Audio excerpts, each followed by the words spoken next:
Chapter 3184. Yi Qingluo continued to stand at the entrance.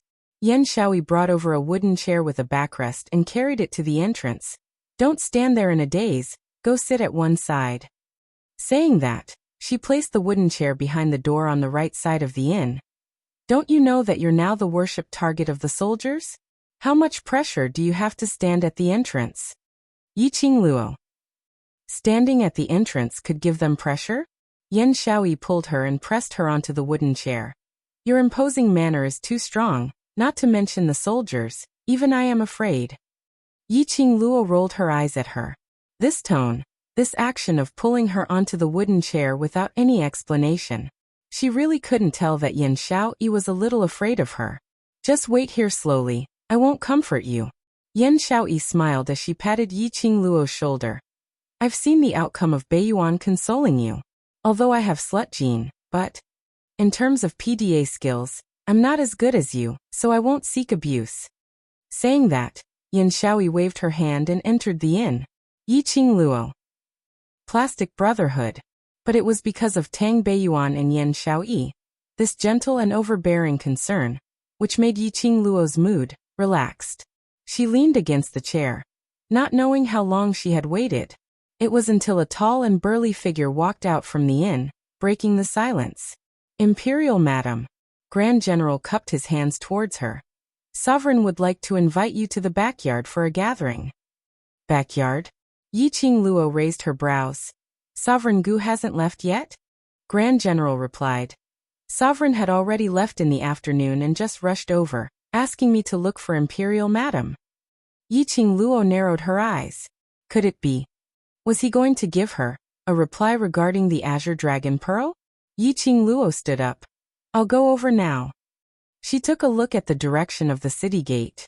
Following that, she retracted her gaze and strode into the inn. Yan Shaoyi was nestled in Xiao Jin's arms, sitting by the counter, grinding the medicinal herbs. Hearing that, Yan Shaoyi raised her eyes and smiled. "Not waiting for the overlord?" "Wait for me, I'll be right back," Yi Qingluo said and walked towards the backyard. Behind him, Yan Shaoyi's ridiculing voice could be faintly heard. "Can you even substitute for waiting for your own man? Aren't you afraid that my slut gene will be jealous?" "I'm not jealous, I'm not jealous. I'll wait with you." Yi Qingluo. "Damn it. Showing off to dogs." Yi Qingluo expressed that she couldn't hear anything as she walked into the backyard and isolated their voices behind her ears. He stepped into the backyard and walked for a while. Gu Ming was sitting at the original place, and when he saw Yi Qingluo coming, he immediately stood up to welcome her. Yi Qingluo's vision fell onto another figure.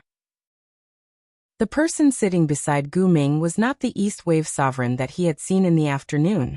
Instead, it was another person who was obviously plump. Yi Qingluo raised her eyebrows and looked at Gu Ming in confusion. Gu Ming hurriedly welcomed Yi Qingluo over. "Miss Yi, this is the sect master of East Continent's Jade Dome sect, Hao Nanren, Brother Hao. The East Wave Sovereign has already told Brother Hao about Lady Knight's request today. Brother Hao wishes to personally meet Lady Knight and discuss the cooperation with her." Hao Nanren? This name. Really elegant and refined. But, looking at the green circles under his eyes, he was obviously a cultivator, but his legs were weak. This was obviously excessive. How was this a good man? He was more like a scum. Chapter 3185. Gu Ming smiled. "Brother Hao, this is West Continent's heroine, Three Springs Sect's 7th Miss Yi Qingluo." Three Springs Sect. Hao Nanren's face sunk slightly as he squinted his eyes, filled with suspicion. "I have heard rumors about Yi Qingluo, but rumors are after all rumors." When Gu Ming heard this, the expression on his face immediately changed. He was about to stop him, but Hao Nanren interrupted. "Yi Qingluo looks like she's only 14 or 15 years old. Can she really defeat the secluded palace and deal with the monsters sent by them?" As he said that, he looked towards Gu Ming. "Brother Gu, have you been cheated?" "Brother Hao." Gu Ming's face turned steely as he shouted at Hao Nanren. "What do you mean? You said you want to see the expert who can save South Continent. If you don't want Yi Qingluo to help East Continent, then please leave." Gu Ming was really annoyed. Hao Nanren then restrained the arrogance on his face as he smiled and put his hand on Gu Ming's shoulder. This is also a reasonable guess. This lady looks so young. How do you expect me to believe? Ah. Hao Nanren hadn't finished his words. Suddenly he let out a short shriek. Gu Ming only felt a gust of cold wind on his cheek. Then he saw Hao Nanren, who had his arm around his shoulder just a moment ago, suddenly fly backward. A remnant wave of profound energy stayed by his side. Gu Ming's forehead was filled with cold sweat. He didn't need to guess to know. This was definitely Yiqing Luo's doing. This speed. Neither of the two of them had noticed it. In fact, they had even managed to react to it. Especially, Hao Nanren was at least 70 to 80 kilograms. But he was easily thrown to the ground by Yiqing Luo. Ah. Pain. It hurts. Hao Nanren sat on the ground. The fats on his body were trembling. His features were twisted in pain as he stared at Yiqing Luo malevolently. You slut, how dare you hit me? Hao Nanren's voice just ended. In front of him, an afterimage suddenly floated. That plump neck was tightly gripped by a slender fair hand. That finger was ice-cold and bone-chilling. He even used a bit of strength. Hao Nanren struggled for a while, but he couldn't break free from the grip of these hands. Miss Yi, please have mercy, have mercy. Gu Ming immediately pleaded and rushed forward. Brother Hao. Ahem, the sect master of the Jade Dome sect is just. Gu Ming racked his brains to think of an excuse for Hao Nanren. Even the way Gu Ming addressed Hao Nanren had changed. He was indirectly distancing himself from Hao Nanren. Hao Nanren wanted to die. He didn't want to. The Southwater continent still needed Miss Yi and Dizun's help. Naturally, it was impossible to offend Yiqing Luo because of Hao Nanren. Hao Nanren was so scared that his face turned pale as he trembled and stared at Yiqing Luo. You let go of me. Do you know who I am? I don't care who you are. Yiqing Luo didn't think much of it and lowered her gaze slightly. Hao Nanren's eyes widened as he stared at her beautiful face. Hao Nanren was so mesmerized by this beauty that he lost his soul for a moment. But a burst of intense pain on his neck made him regain his senses. He spoke in a hoarse voice. Don't you want the Azure Dragon Pearl, if you dare to kill me? You will never get the Azure Dragon Pearl for the rest of your life. Dong. A sound of a heavy object landing on the ground was heard. Hao Nanren's plump body landed heavily on the ground. He sat on the ground on his butt. Chapter 3186. Hao Nanren grimaced in pain. His entire face looked extremely comical. He angrily stood up from the ground and looked extremely embarrassed. Little bitch. Let me tell you, you can forget about getting the Azure Dragon Pearl from me. The anger in Hao Nanren's heart was surging up. Damn little slut. She was the one who begged him for the heirloom treasure of the Jade Dome sect. How dare they treat him like this? Initially, he was still thinking that such a beautiful young lady, if she was willing to spend a night with him. Moreover, the monarch had made a promise. It was not impossible for him to lend the Azure Dragon Pearl to this girl. But this girl really didn't know what was good for her. Hao Nanren clenched his fists, turned around, and walked away.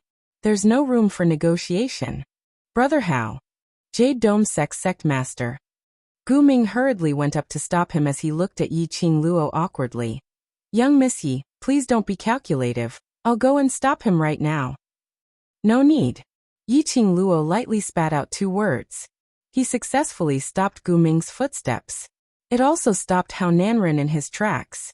Hao Nanren clutched his neck as he looked at Yiqing Luo with a steely green expression. Not stopping him? Did she really not want the Azure Dragon Pearl anymore? Gu Ming thought so too. He hurriedly said, Miss Yi, the sect master of the Jade Dome sect has no ill intentions. He just hasn't seen you before, so he doesn't know your strength. Yiqing Luo raised her brows slightly, her long and narrow eyes hooked into a slender arc. Never seen before? You don't know? Could it be that the sect master of the Jade Dome sect didn't know the cause and effect from you and the East Wave Sovereign before coming? All of Gu Ming's words were stuck in his throat. He could not refute that. Yiqing Luo continued to laugh lightly. Since Jade Dome sect's sovereign is willing to rush over from East Tide Continent to South Tide Continent, then you naturally understand the implications and consequences of this matter. But Jade Dome sect's sovereign still doubted my ability. Then isn't this considered as doubting your and East Tide Monarch's foresight? Gu Ming's mouth moved, but he couldn't say a word. If Jade Dome sect's sect master wishes to leave, then scram on your own. Yiqing Luo looked askance at Hao Nanren with a smile which didn't look like a smile, but in between her brows, there was a chilly intent. You. Hao Nanren was so angry that his face turned pale. Arrogant. He was too arrogant. Did she really think of herself as a savior? Beg her? Heh. Dream on. Hao Nanren was so angry that his whole body was trembling. He strode towards the back door of the backyard.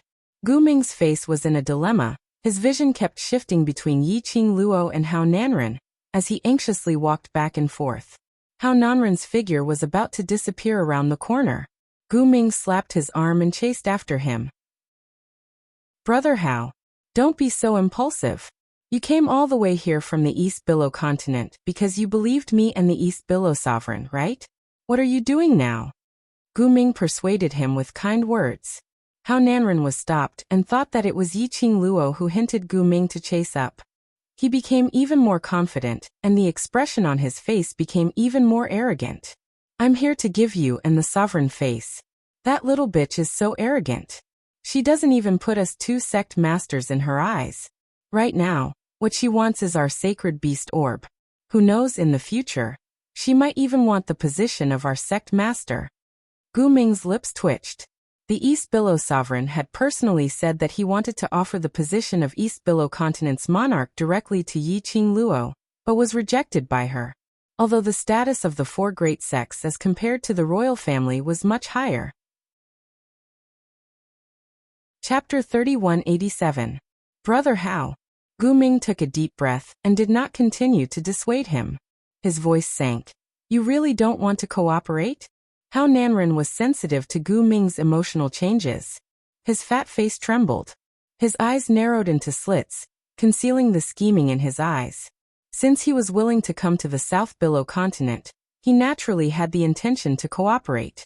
If the East Wave sovereign agreed to his requests, the Jade Dome sect would become the #1 force in the East Wave continent.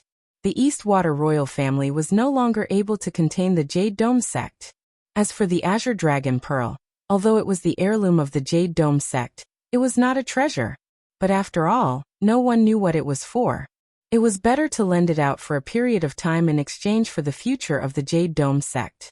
At that time, he was not afraid that he would not be able to get the Azure Dragon Pearl back after lending it out.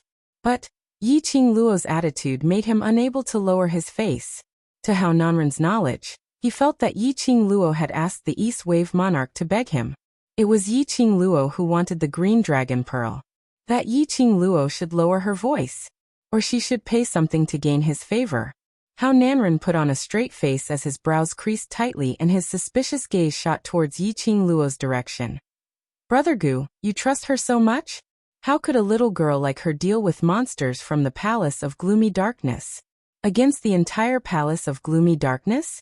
Also, who can be sure that the next target of the secluded Darkness Palace will be the East Continent? This sentence successfully made Gu Ming's face darken.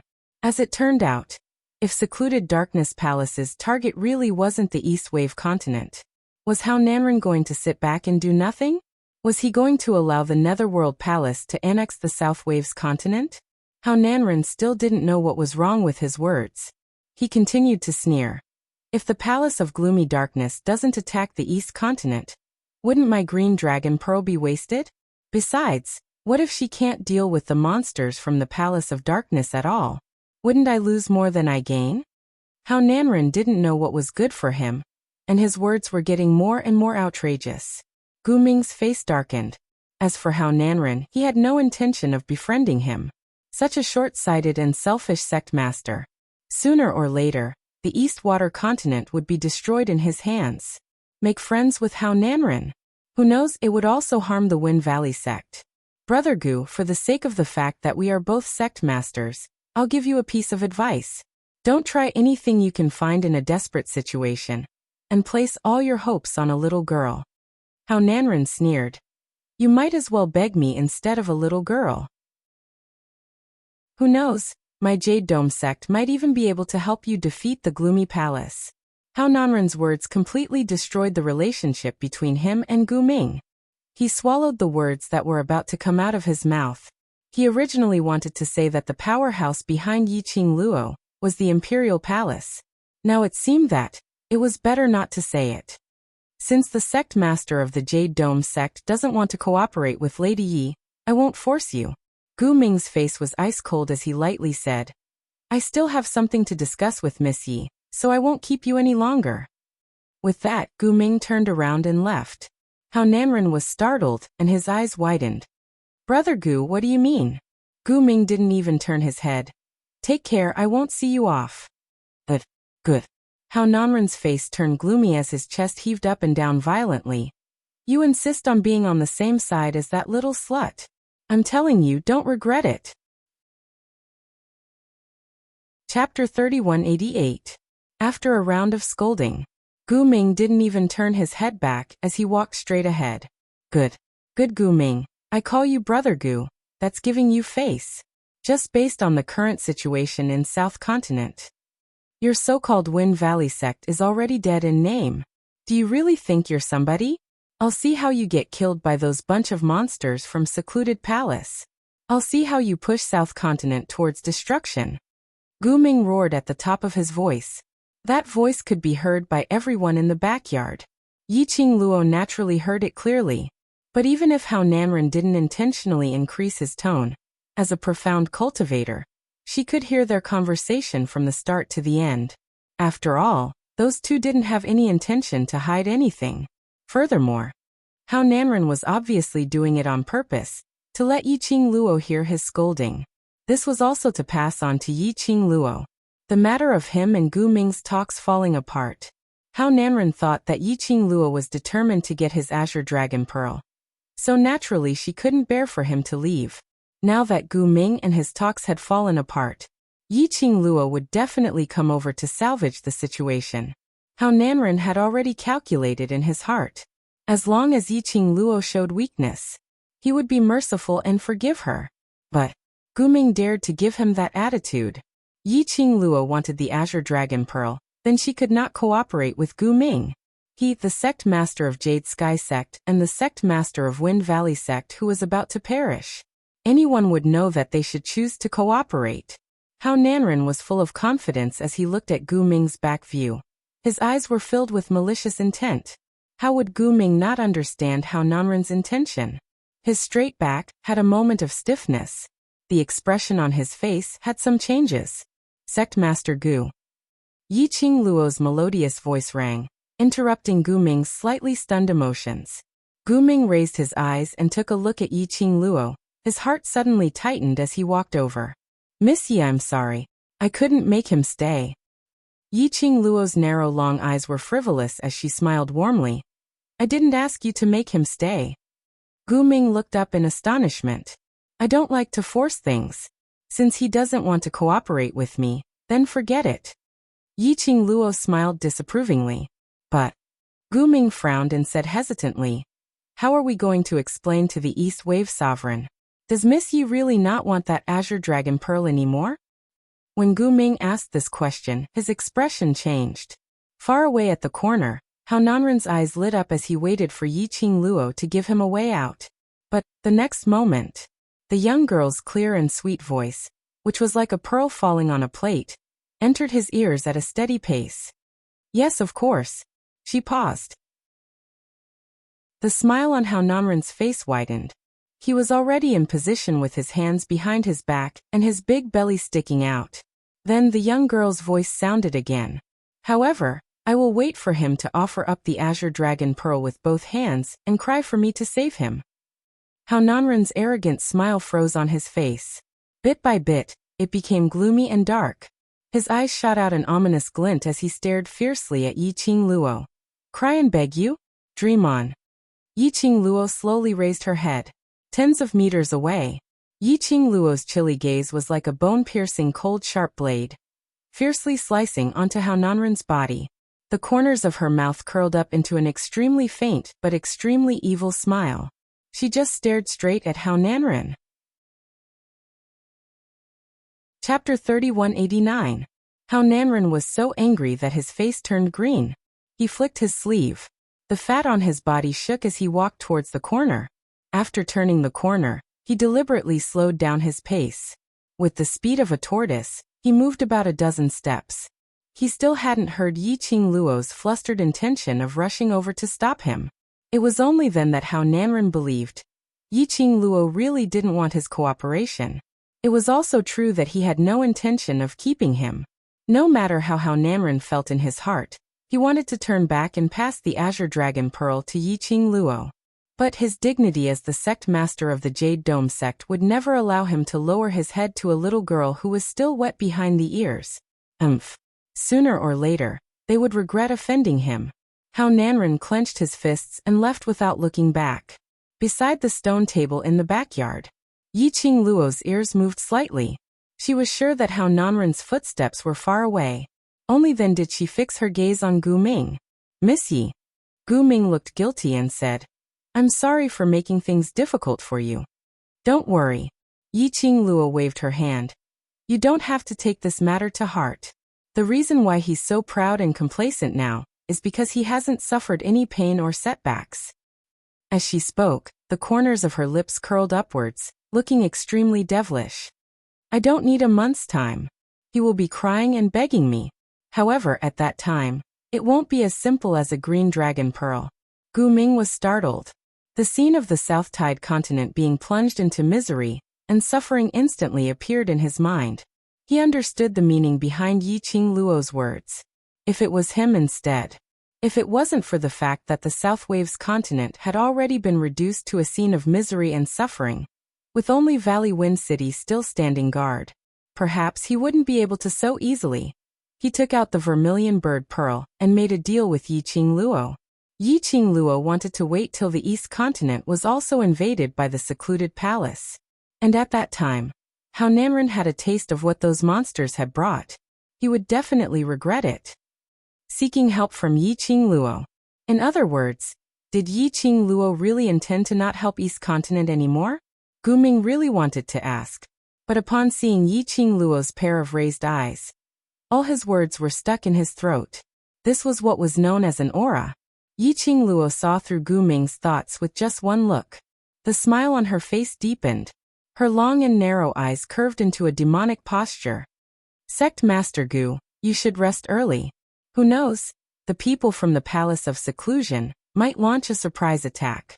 You are the spiritual pillar of the soldiers, and you are also the only person in the South Tide continent who can shoulder great responsibilities. Don't let these insignificant matters affect you." Gu Ming cupped his hands and nodded. After settling the matters here, Yiqing Luo only wanted to hurry to the door and wait for Mo Xian's return. He had only taken a few steps. Yiqing Luo suddenly thought of something. She stopped, came back to her senses, and looked at Gu Ming. "By the way, Lord Gu, may I ask, where is your son Gu Jingyu Gu?" At the mention of Gu Jingyu, Gu Ming's complexion changed slightly. When Tang Beiyuan, the master of the Imperial Palace's refining hall, who was also Di Zun's right-hand man, brought Gu Jingyu back to the Wind Valley sect, Gu Ming had already understood most of the situation. His son, trying to snatch Di Zun's woman, the Overlord's woman. Wasn't it Yiqing Luo? Chapter 3190. Gu Ming's tone was sincere. But in his words, it was obvious that he was worried about Gu Jingyu. He was afraid that Yiqing Luo would be infuriated because of Gu Jingyu and wanted to teach him a lesson. "Sect Master Gu need not be nervous. Young Master Gu is considered as my savior, and if we can be friends, I will be very happy." Yiqing Luo smiled. "Help me send my regards to young Master Gu." After that, she waved her hand and left the rear courtyard. Stepping into the main hall, he saw Yan Shaoyi looking around with a shifty look on her face. After seeing Yiqing, Yan Shaoyi's brows rose as she laughed in ridicule. "Qing Luo, why is Sect Master Gu looking for you? This smile, why does it look kind of creepy?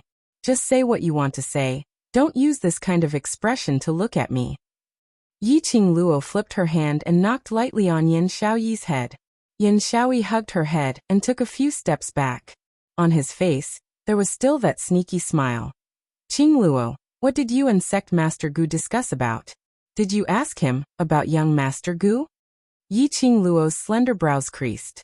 Looking at Yan Xiaoyi's increasingly crafty smile, her heart suddenly skipped a beat. A thought flashed through his mind. Could it be such a coincidence? Yi Qing Luo was about to turn around. Suddenly, a cool breeze blew toward him.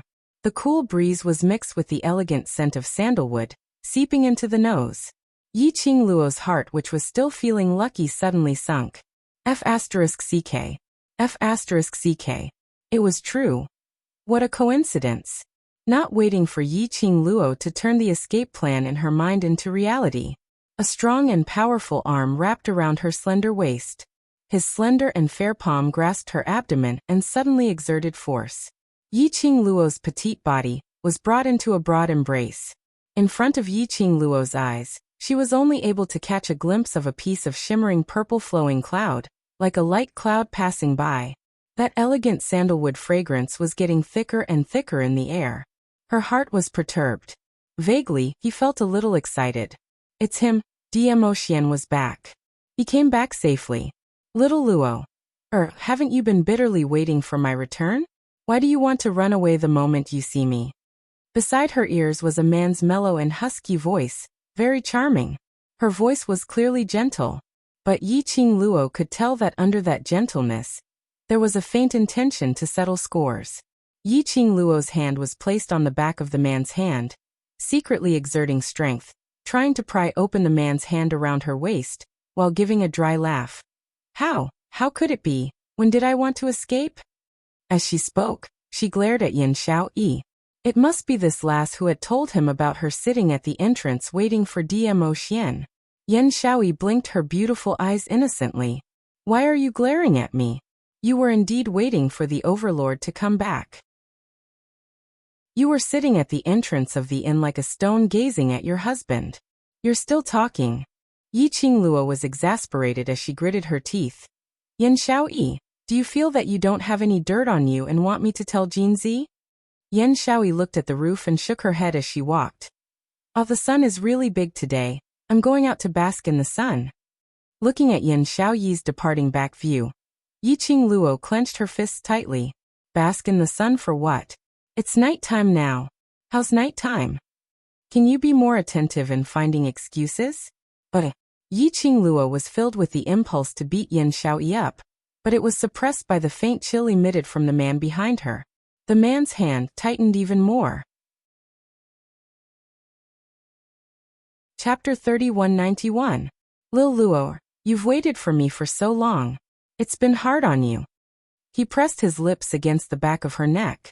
The girl's skin turned red at a speed visible to the naked eye. The surrounding soldiers who were recuperating turned their heads and pretended not to see anything. However, from the corners of their eyes, they stole glances at him. It was very obvious. Yi Qing Luo cleared her throat and continued to laugh dryly. Xian, it's been hard on you. You've been running around outside for an entire day. You must be tired. Hurry back to your room to rest. As she spoke, she used all her strength to pry open the hand on her waist. This time, it was easy. He only used a little bit of force. The man's large palm had already left Yi Qing Luo's waist. Yi Qing Luo's eyes lit up slightly as she speedily moved her body, trying to escape. But in the next instant, she felt her body lighten. Then his feet hovered in the air. She was firmly held in Dmo Xian's arms. Lil Luo is right. We should return to our room and have a good rest. Yi Qing Luo. What she said was obviously to let him go back to his room to rest. Wasn't he going to bring her along? However, no matter how Yi Qing Luo struggled in her heart to reject, in the end, she was still unable to resist and was brought back to the room by Dmo Xian. As soon as the door to their room was closed, the entire hall was filled with laughter. It was said that Di Zun and Di Madam loved each other very much. Now that he had seen it with his own eyes, it was indeed so. However, in this relaxed and joyful atmosphere, no one noticed. The few of them who were recuperating by the corner stared at the direction of Yi Qing Luo and Dmo Xian's room. The expressions on their faces were cold and solemn. The door was slammed shut with a pa sound. Yi Qing Luo struggled in his arms. Dmo Xian, don't mess around. Let's talk business, talk business. Dmo Xian's thin lips curled up slightly, his long and narrow peach blossom eyes drooped down, revealing an indescribable devilish charm. I'm talking business with you right now. He circled around her and slowly walked to the bed. Yiqing Luo saw that bed and her cheeks flushed red. What kind of proper business is this? Dmo Xian's smile became even more alluring. He slowly sat on the edge of the bed. His long, slender legs were under the bed. Then he placed the girl in his arms on his lap. His two hands were still tightly encircling her. This posture. Yiqing Luo was facing Dmo Xian and could clearly see his expression.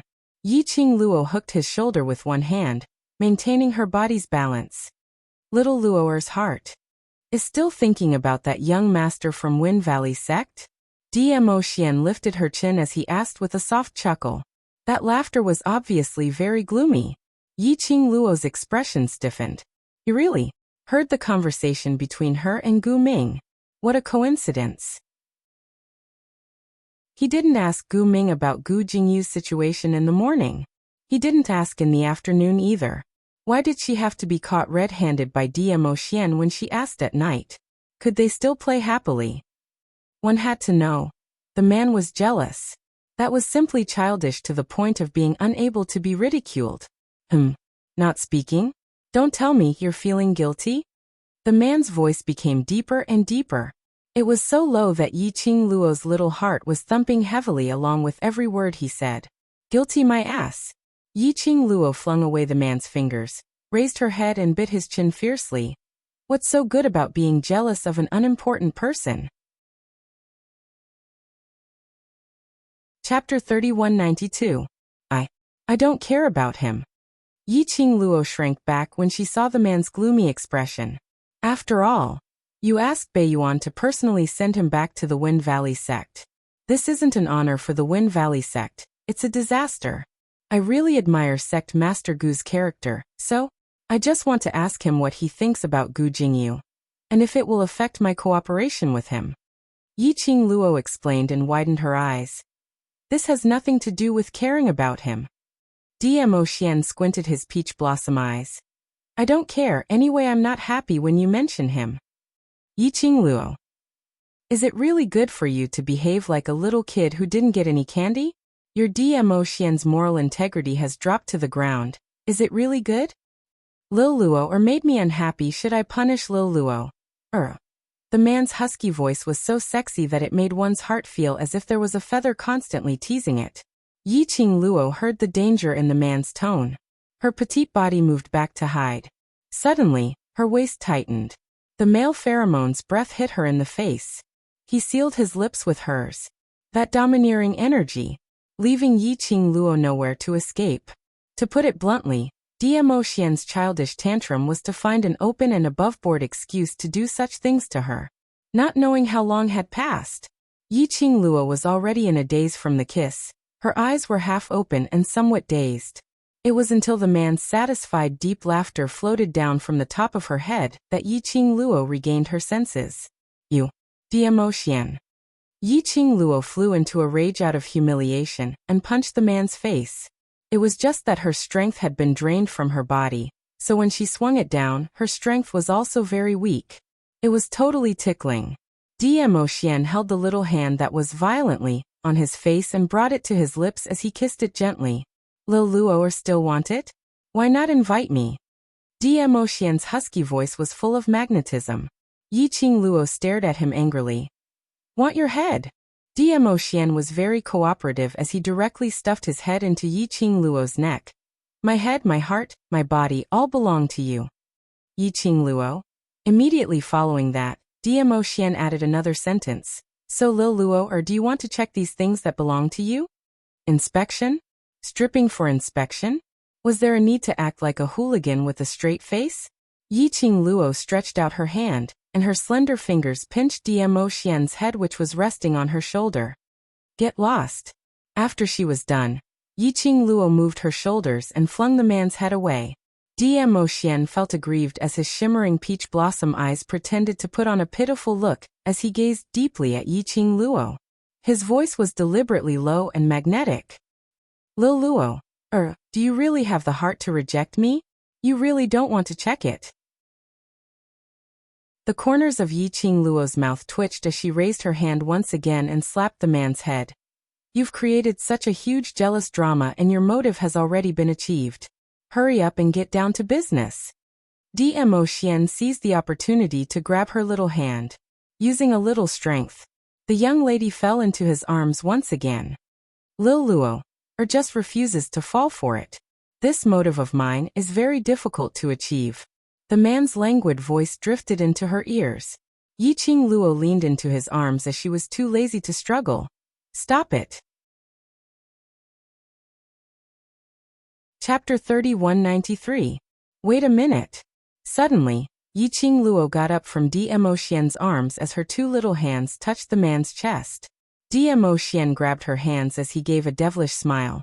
Lil Luo, are you intending to check personally? Yes. Yiqing Luo struggled free from his hand as she stretched out her hand to tug his lapel.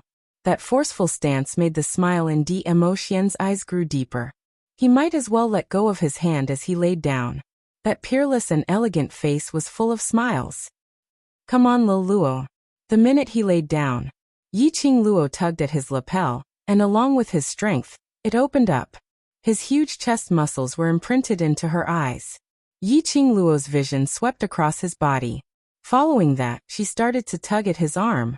Dmo Xian was very cooperative as he allowed her to move her hands all over his body. He was very clear on what Yiqing Luo was doing. But his mouth was still frivolous as he teased. Lil Luo, are you going to check my entire body? Do you need me to undress myself and allow you to check? Yiqing Luo patted his exposed chest as she sat up straight, and her little hands held tightly onto his lapel which had slid down to his waist. Shut up. Bam. A sound of something heavy crashing was heard. Immediately following that, a few staggering footsteps were heard as they stepped into the room. Another dong dong dong, sound of something heavy falling onto the ground was heard. Yiqing Luo's actions froze. Following that, she turned her head stiffly. Then she saw, behind, Yan Xiaoyi and the rest fell onto the ground in a row. Yiqing Luo, Dmo Xian, Yan Xiaoyi and the rest. Looking at each other, they were speechless. The strange atmosphere continued for about half an incense worth of time. Yiqing Luo then stiffly moved her lips. What are you all doing? The few of them who laid on the ground gave a few dry laughs. One by one, they supported each other as they climbed up from the ground. If we say, we are just passing by, will you believe it? Yan Xiaoyi gave a dry laugh. Yiqing Luo shook her head stiffly. I don't believe you. Actually, I just simply wanted to ask Lord Dizun about the Palace of Darkness. Tang Beiyuan explained while wiping the cold sweat off her forehead. Yiqing Luo pursed her pink lips slightly as her stiff and icy cold gaze stared at them. Did he need to hide at the door if he wanted to ask about the Palace of Gloomy Darkness? Look at their posture of falling in a row. He was obviously eavesdropping at the door. Perhaps they were fighting for the best position to eavesdrop. And as they fought, they ended up falling into the room. Yan Xiaoyi and the rest expressed, your guess is absolutely right. Cough. If it's not convenient for you, we'll go out first. You that, continue. Yan Xiaoyi touched her cold neck. Then he dragged Tang Beiyuan and Mo Yuing toward the door. The other two also started to run out of the room. Stop right there. Yiqing Luo's chilly voice successfully stopped the few of them in their tracks. Just nice, I want to talk to Xian about the Palace of Darkness, it's very convenient. Yiqing Luo spoke word by word calmly. Yan Xiaoyi turned her head around with difficulty as she took a look at Yiqing Luo and quickly shifted her vision away. But, I think it's not convenient for you. Yiqing Luo followed Yan Xiaoyi's line of sight and lowered her head to take a look. Instantly she didn't feel good. She was sitting on Dmo Xian's waist. She even had one hand tugging on his wide robe. Vividly a hoodlum who wanted to rape a good young lad. Yiqing Luo. Chapter 3194. In front, a row of people shook their heads in unison. Yiqing Luo. All right, even she herself didn't believe it. Yiqing Luo released Dmo Xian's collar. and pretended to be calm as she moved her little, but away from Emotien's tummy. Following that, she jumped down the bed unhurriedly and calmly gathered her messy robe. All right, it's convenient now. Yiqing Luo cleared her throat in a serious manner. The row of people opposite stared at her in a daze. Yiqing Luo narrowed her eyes. Why? It's not convenient for you? The few of them shrunk their necks neatly. Convenient. Convenient. There's no other time more convenient than now. Yiqing Luo smiled. Then go sit by the side. The few of them rushed to the front hall and sat on both sides of the tea table. Yiqing Luo continued to smile as she glanced sideways at the evildoer, who was still lying on the bed with a devilish smile on his lips. Still not getting up? Lil Luo is actually not shy anymore? Mo stood up lazily as his slender fingers gently gathered his robe. That action was extremely slow. That posture was extremely elegant. As though it was a slow-motion scene, playing an artistic performance. It was obviously just a simple tidying of his robe, but it made the man display a kind of captivating charm. Yiqing Luo was expressionless. Why should I be shy? You're my man, even if we do any intimate actions, that's normal. The smile on Mo face became even more radiant. He stood up and stood side by side with Yiqing Luo. Really? Since Lil Luo feels that it's normal. Then later when we sleep, I don't even think about it. Yiqing Luo clenched her teeth as she pinched Mo's waist fiercely. Following that, she quickened her footsteps as she walked towards the front hall. She turned around. Yiqing Luo's expressionless face collapsed. Facing a group of plastic sisterhood. She absolutely could not show any shyness or anger. She should be like this now, calm and composed. They absolutely couldn't even say a word of ridicule. Adjusting the expression on her face, Yiqing Luo stepped into the front hall. 5 young ladies sat upright and still, not daring to look around. Yiqing Luo found an empty seat and sat down calmly. Mo followed closely as he walked over. The 5 girls became even more nervous. Yiqing Luo beckoned to Mo and pulled him to her side to sit down. The entire room was silent. No one spoke first. Yiqing Luo's vision swept past their faces. Didn't you say you have something to ask? Why are you still daydreaming? Yan Xiaoyi and the rest. We really know our mistakes. Your aura is so strong. How would we dare to open our mouths and ask? Since you're not going to ask, I'll ask first. Yiqing Luo retracted her vision as she looked at Mo. Have you found the base of secluded Darkness Palace in South Waves continent? Mo replied seriously. I've already scouted out the route. Yiqing Luo's eyes lit up. Can you draw out the topography? Yes. Mo nodded. Then draw out the map, and after we've memorized the route, we'll directly sneak into the base and start. Yiqing Luo excitedly hugged Mo's arm. Qing Luo, your meaning is? We'll directly attack secluded Darkness Palace's base? Tang Beiyuan asked in astonishment. Chapter 3195. If we wait passively for the Dark Abyss Palace to attack, the initiative will fall into their hands. Yiqing Luo's eyes sunk slightly. Moreover, Nether Palace already knows that Xian and I are in South Waves continent and the Imperial Palace's disciples are gradually rushing over. Plus, they know that we have a way to deal with the corpse puppets. Once the Palace of Gloomy Darkness attacks, it means that they are fully prepared. However, if we take the initiative to attack and kill our way into their base, at that time, the Palace of Darkness will be caught off guard. Saying that, Yiqing Luo's eyes curved as she looked at Mo. Xian, am I right? Yes. Mo's thin lips curved upwards. His broad palm gently covered Yiqing Luo's furry little head. Then, under everyone's jealous gaze, he slowly shifted his gaze to them. Little Luo is right. Rather than passively taking a beating, it is better to take the initiative and attack. As long as we destroy the Palace of Gloomy Darkness base in South Waves continent, it will basically be impossible for them to invade South Waves continent. Yan Xiaoyi and the rest. He kept cursing in his heart. Although His Majesty said it in a serious manner, his face looked like, my wife is beautiful and everything she says is right. What's going on? But before we go, we must make preparations. Dmo Xian's expression turned solemn. Moreover, the ones who will attract the firepower are you and the Imperial Palace's disciples. Tang Beiyuan's expression froze. I will lead the Imperial Palace's disciples well. Yan Shaoyi nodded solemnly. We will try our best not to be a burden. Wait. Yiqing Luo patted Dmo Xian's shoulder. What about me? Follow me. We'll act in secret. Dmo Xian held her little hand. You must promise me that you will listen to my arrangements and not act on your own. He exerted a bit of strength in his arms, and the girl's delicate body fell into his embrace. If you don't listen to me, I won't let you come with me. Yiqing Luo knew that the battle in the Miao tribe had already made Dmo Xian worried. Not long ago, when Dmo Xian went to the base alone to scout, she had also experienced this kind of anxiety and worry for a while. How could she bear to let herself get injured and let Dmo Xian worry? Her eyes stared seriously at Dmo Xian as she nodded her head vigorously.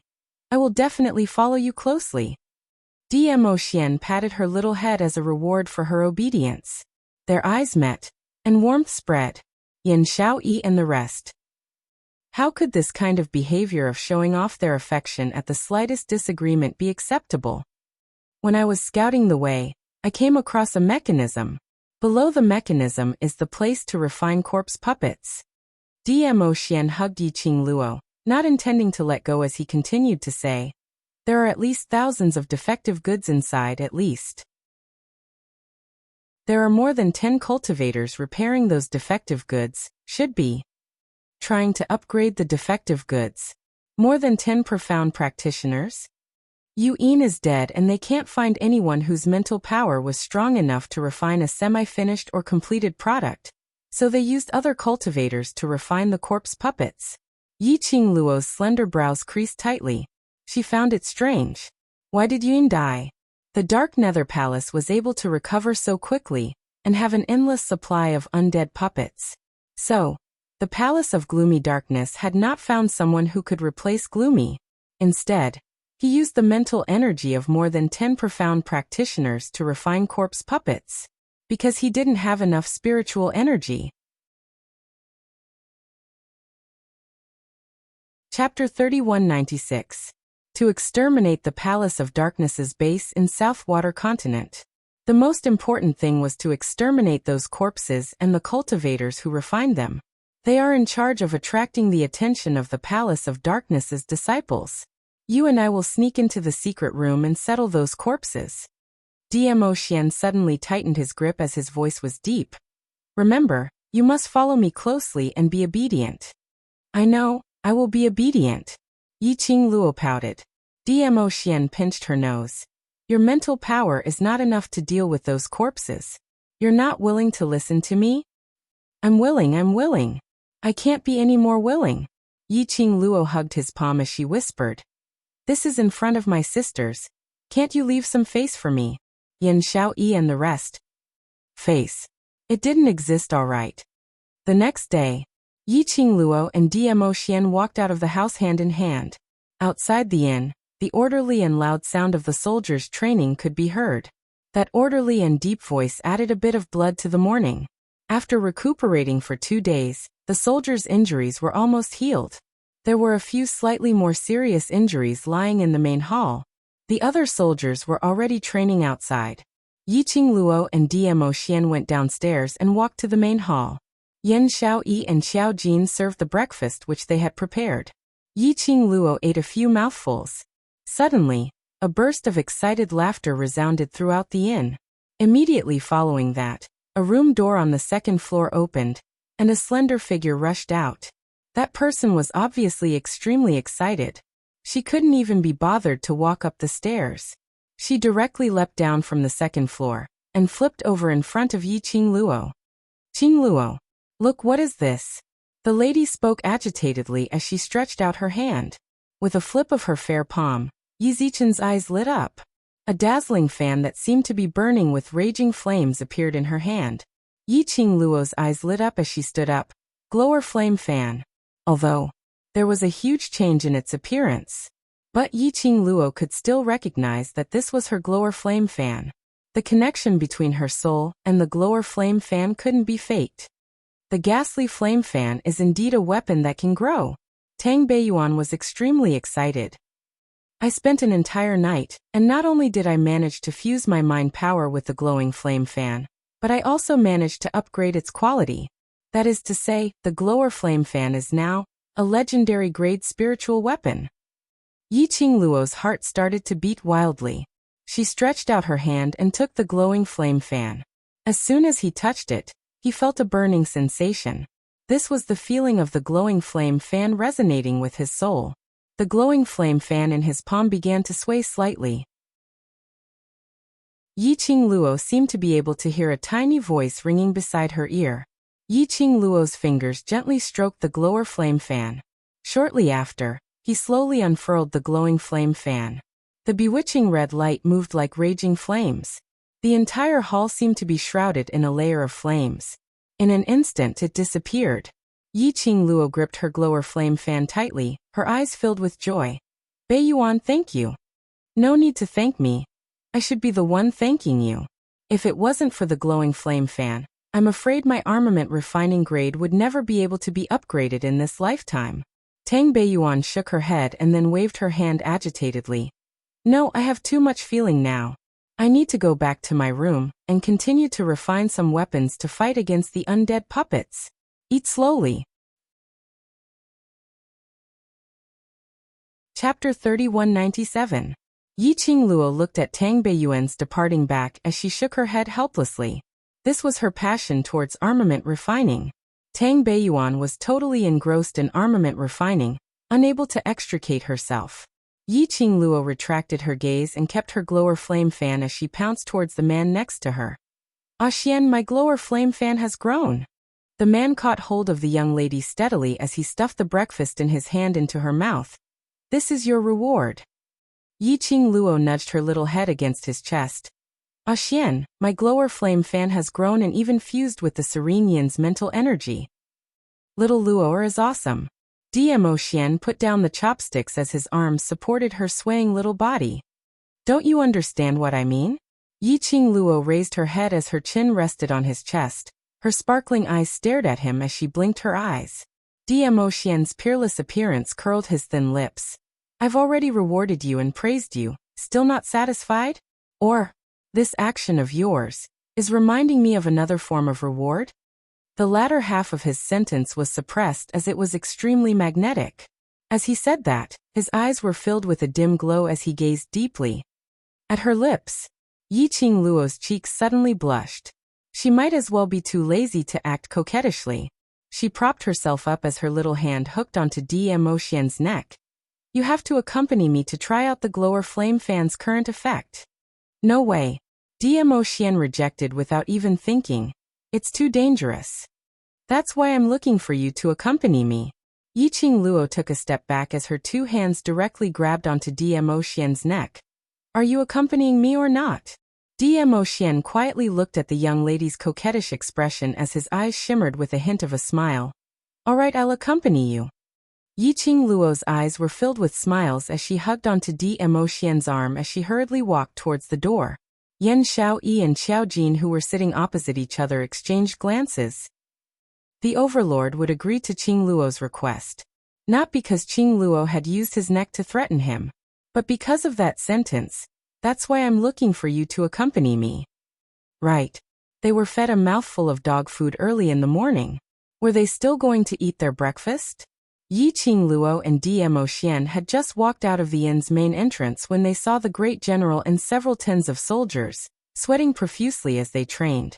Seeing Yiqing Luo, the general turned around and greeted them. Yiqing Luo waved her hand, indicating for them to continue. Pulling Dmo Xian along, he walked towards another open space. Because of this war, Gufeng City was almost destroyed. There was a lot of open space. Yiqing Luo looked around, trying to find a place where she wouldn't disturb the others to test out the glower flame fan. He had only taken a few steps. Suddenly, a loud noise came from behind. Countless footsteps could be heard, rushing over heavily. Stop right there. Stop right there. Stop right there. There were a few shrill female voices mixed with a lot of messy echoes. Yiqing Luo frowned slightly and turned around. Dozens of commoners swarmed over. Each and every one of them bore a furious expression, which made Yiqing Luo's heart had a kind of ominous premonition. The great general and the other soldiers were also stunned by this scene. Then he immediately stopped his training and ran over. They stopped a large portion of the commoners. But there were still 10 over commoners who had already rushed in front of Yiqing Luo. Running in front was the one whom Yiqing Luo had met yesterday, the one who was spitting out white bubbles and twitching all over, who was finally cured by little Feng. Old Mistress Wang stretched out her hand to grab Yiqing Luo. Dmo Xian's long arm scooped and shifted the young lady's figure away. Chapter 3198. Yu Witch. Old Mistress Wang was blocked by the invisible barrier and was knocked back several times. She roared in exasperation. More than a dozen other citizens also rushed forward, but they were all bounced back by the barrier. For a moment, the citizens who were stopped by the soldiers and the dozen citizens who were still rushing forward and bouncing back, cursed and scolded, spreading throughout the entire Valley Wind City. This uncontrollable scene caused the great general's anger to surge. He gathered his profound energy and suddenly shouted, "All of you shut up!" The powerful majesty made the citizens' voices stop abruptly. The general's expression was cold and his dignified and solemn eyes seemed to be wrapped in frost. He swept his gaze over the citizens and said, "You didn't take the general's words to heart yesterday, did you?" The citizens had an instinctive fear of the soldiers.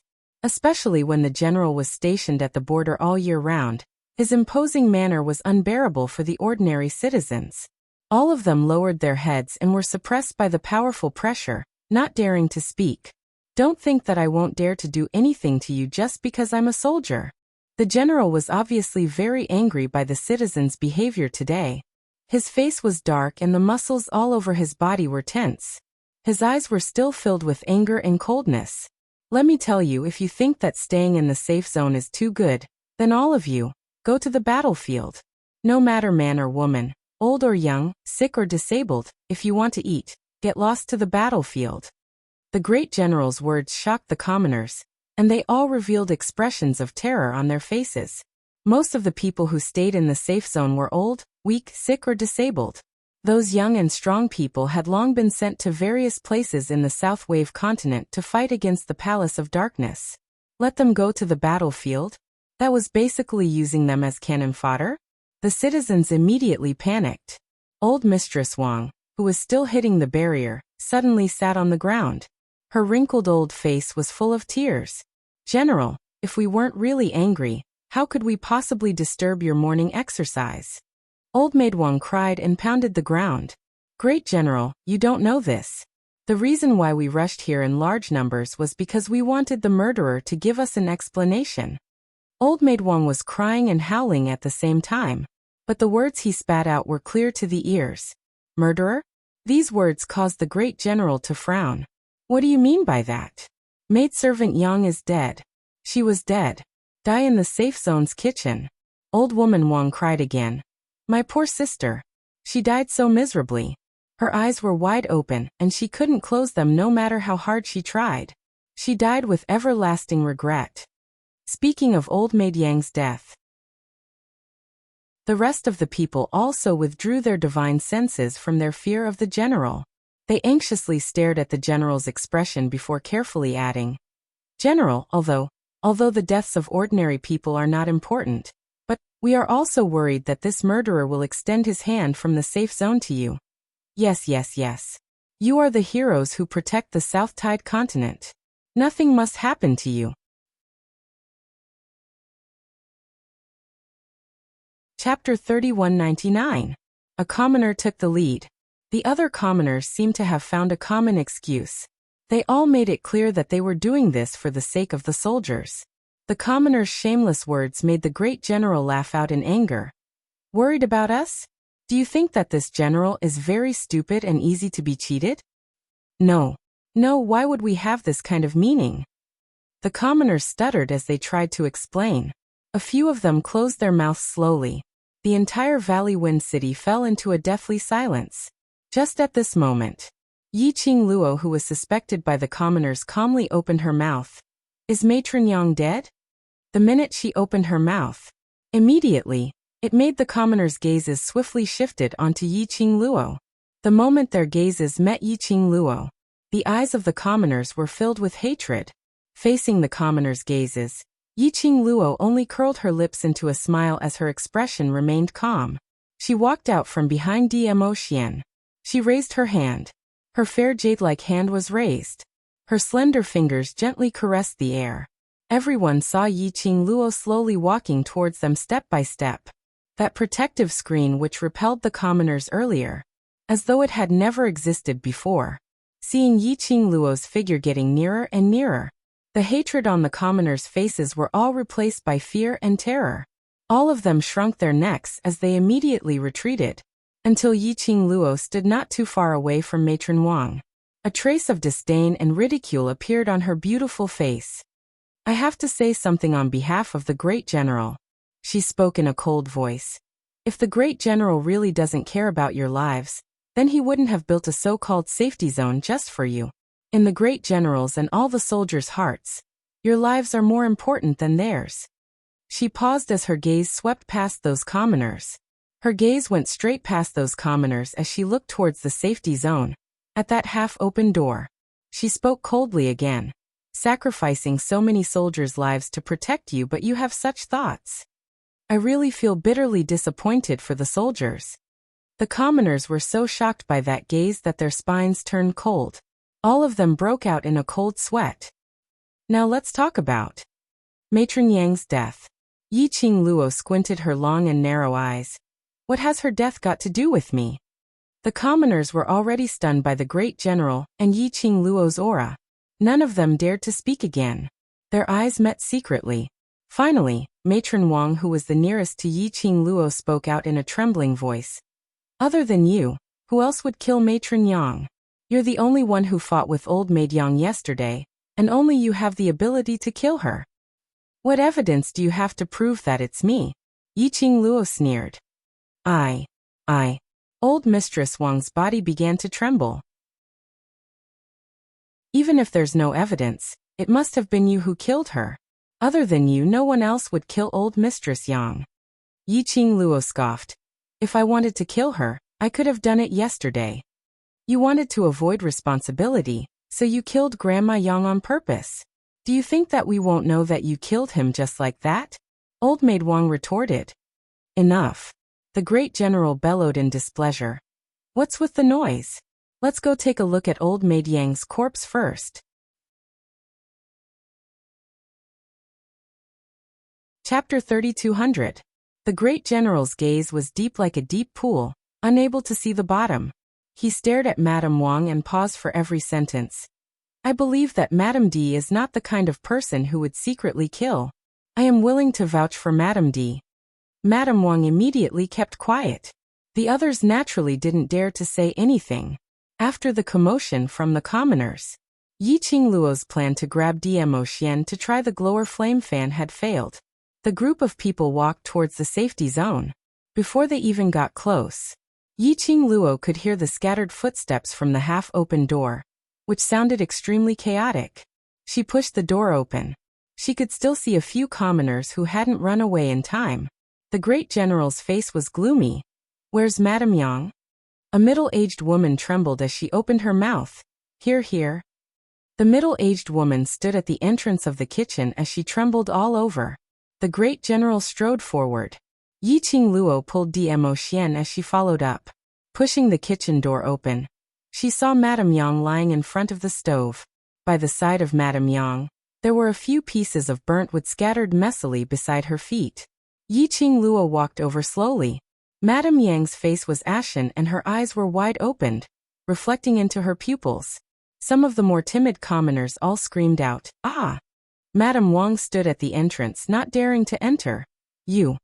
It's definitely you killed Madame Yang. Madame D was in the inn last night, and Madame Yang died in the safety zone's kitchen. The great general frowned as he rebutted on behalf of Yiqing Luo. Everyone here huddles together to sleep, and we can't hear any commotion. Someone opened his mouth. Only a cultivator like her is able to kill Madame Yang silently. Moreover, Madame Yang has always taken good care of us, and we can't wait to be grateful to her. So how could we possibly kill her? Only the person who had a dispute with Madame Yang yesterday is the murderer. Looking at the corpse lying on the ground, the commoners only felt angrier by the minute. Yiqing Luo relied on her cultivator's identity. He snuck into the safe zone and killed old Mistress Yang without anyone noticing. Then the next one, would it be their turn? Did she want to kill all of them? If there was a possibility of endangering his own life, the commoners' hatred and resistance towards Yiqing Luo grew even more intense. Listening to the clamor of the commoners, the great general's face was ashen. He wanted to stop these commoners. Before he could open his mouth, Yiqing Luo's cold voice was heard. Do you need to be so sneaky to kill an ordinary person? You guys are looking down on me too much. Her voice was arrogant and wicked. Between their brows, there was an arrogant cold smile. To be honest, I feel that killing you would dirty my hands. When Yiqing Luo said this sentence, she intentionally slowed down her tone, as she said it word by word. The people also heard it very clearly. All of them were angered to the point that their faces flushed red with righteous indignation. Yiqing Luo slowly walked towards maidservant Yang's corpse as she bent over and scanned the surroundings. Seeing her actions, the commoners immediately shouted in a trembling voice. What do you want to do? Maidservant Yang is already dead. What else do you want to do with her corpse? Yiqing Luo couldn't even be bothered with them. Her vision swept past maidservant Yang's surroundings. She half squatted down as she looked at maidservant Yang's eyes, which couldn't be closed no matter what. She casually picked up a piece of wood shavings on the ground and flipped maidservant Yang's neck. Chapter 3201. Apparently she was strangled. Yiqing Luo's slender brows creased slightly. Strangled? Maidservant Yang was strangled to death? What's the matter, Imperial Madam? Did you discover something? Grand General had been paying attention to Yiqing Luo's expression, and on seeing her reaction, he immediately opened his mouth to ask. Yiqing Luo threw away the wood shavings in her hands. And maidservant Yang should be killed by someone familiar. Familiar? Grand General immediately looked outside the kitchen, at those commoners who had an unfriendly expression. To maidservant Yang, the only people he was familiar with were these commoners. Stop trying to sow discord. You're obviously the one who killed maidservant Yang, and you're trying to push the blame to us? The commoners were instantly unconvinced. They were just a bunch of old, weak, and disabled people without the strength to even truss a chicken. How could they possibly kill a person? Yiqing Luo's lips curled up slightly as her narrow eyes squinted. According to the current situation, maidservant Yang should be preparing to cook some food in the middle of the night. These charcoal should be lit in the middle of the night. She pointed to the ground, at the charcoal which was scattered beside the corpse. The expression on maidservant Yang's face is not fear but shock. Do you think that if I appeared in the kitchen and wanted to kill maidservant Yang, would she feel shocked? Or fear? Yiqing Luo crossed her arms as she asked the question with a smile which didn't look like a smile. The commoners' clamoring stopped. They put themselves in the shoes. If it was them, seeing Yiqing Luo appearing behind them in the middle of the night, with a face full of killing intent, they would absolutely scream out in fear, as they fled frantically. Absolutely could not be. Shock. Then what if? Maidservant Yang was shocked that you were able to sneak into the kitchen without being discovered. You can just kill her directly. Just when everyone was speechless, another voice started to stir up the pace. I'm a cultivator. Is it very difficult for me to do it silently? Yiqing Luo ridiculed as her lips curled upwards. The commoners were gagged as they kept their mouths shut. Yiqing Luo slowly shifted to Dmo Xian's side as her voice was calm. No matter if you believe me or not, this has nothing to do with me. I only want to remind you. Why would maidservant Yang appear in the kitchen to cook food in the middle of the night? And who could it be that appeared in the kitchen and left her in such disbelief that she was so shocked before she died that she couldn't rest in peace? Saying that, Yiqing Luo held on to Dmo Xian's arm as she turned around and stepped out of the kitchen. The people were stunned by her aura. He was also shocked by the deeper meaning of her words. No one spoke up to stop him. The general glanced at the soldiers beside him and ordered in a low voice, "Call the military doctor over to check the cause of death. Let the other commoners return to their courtyards."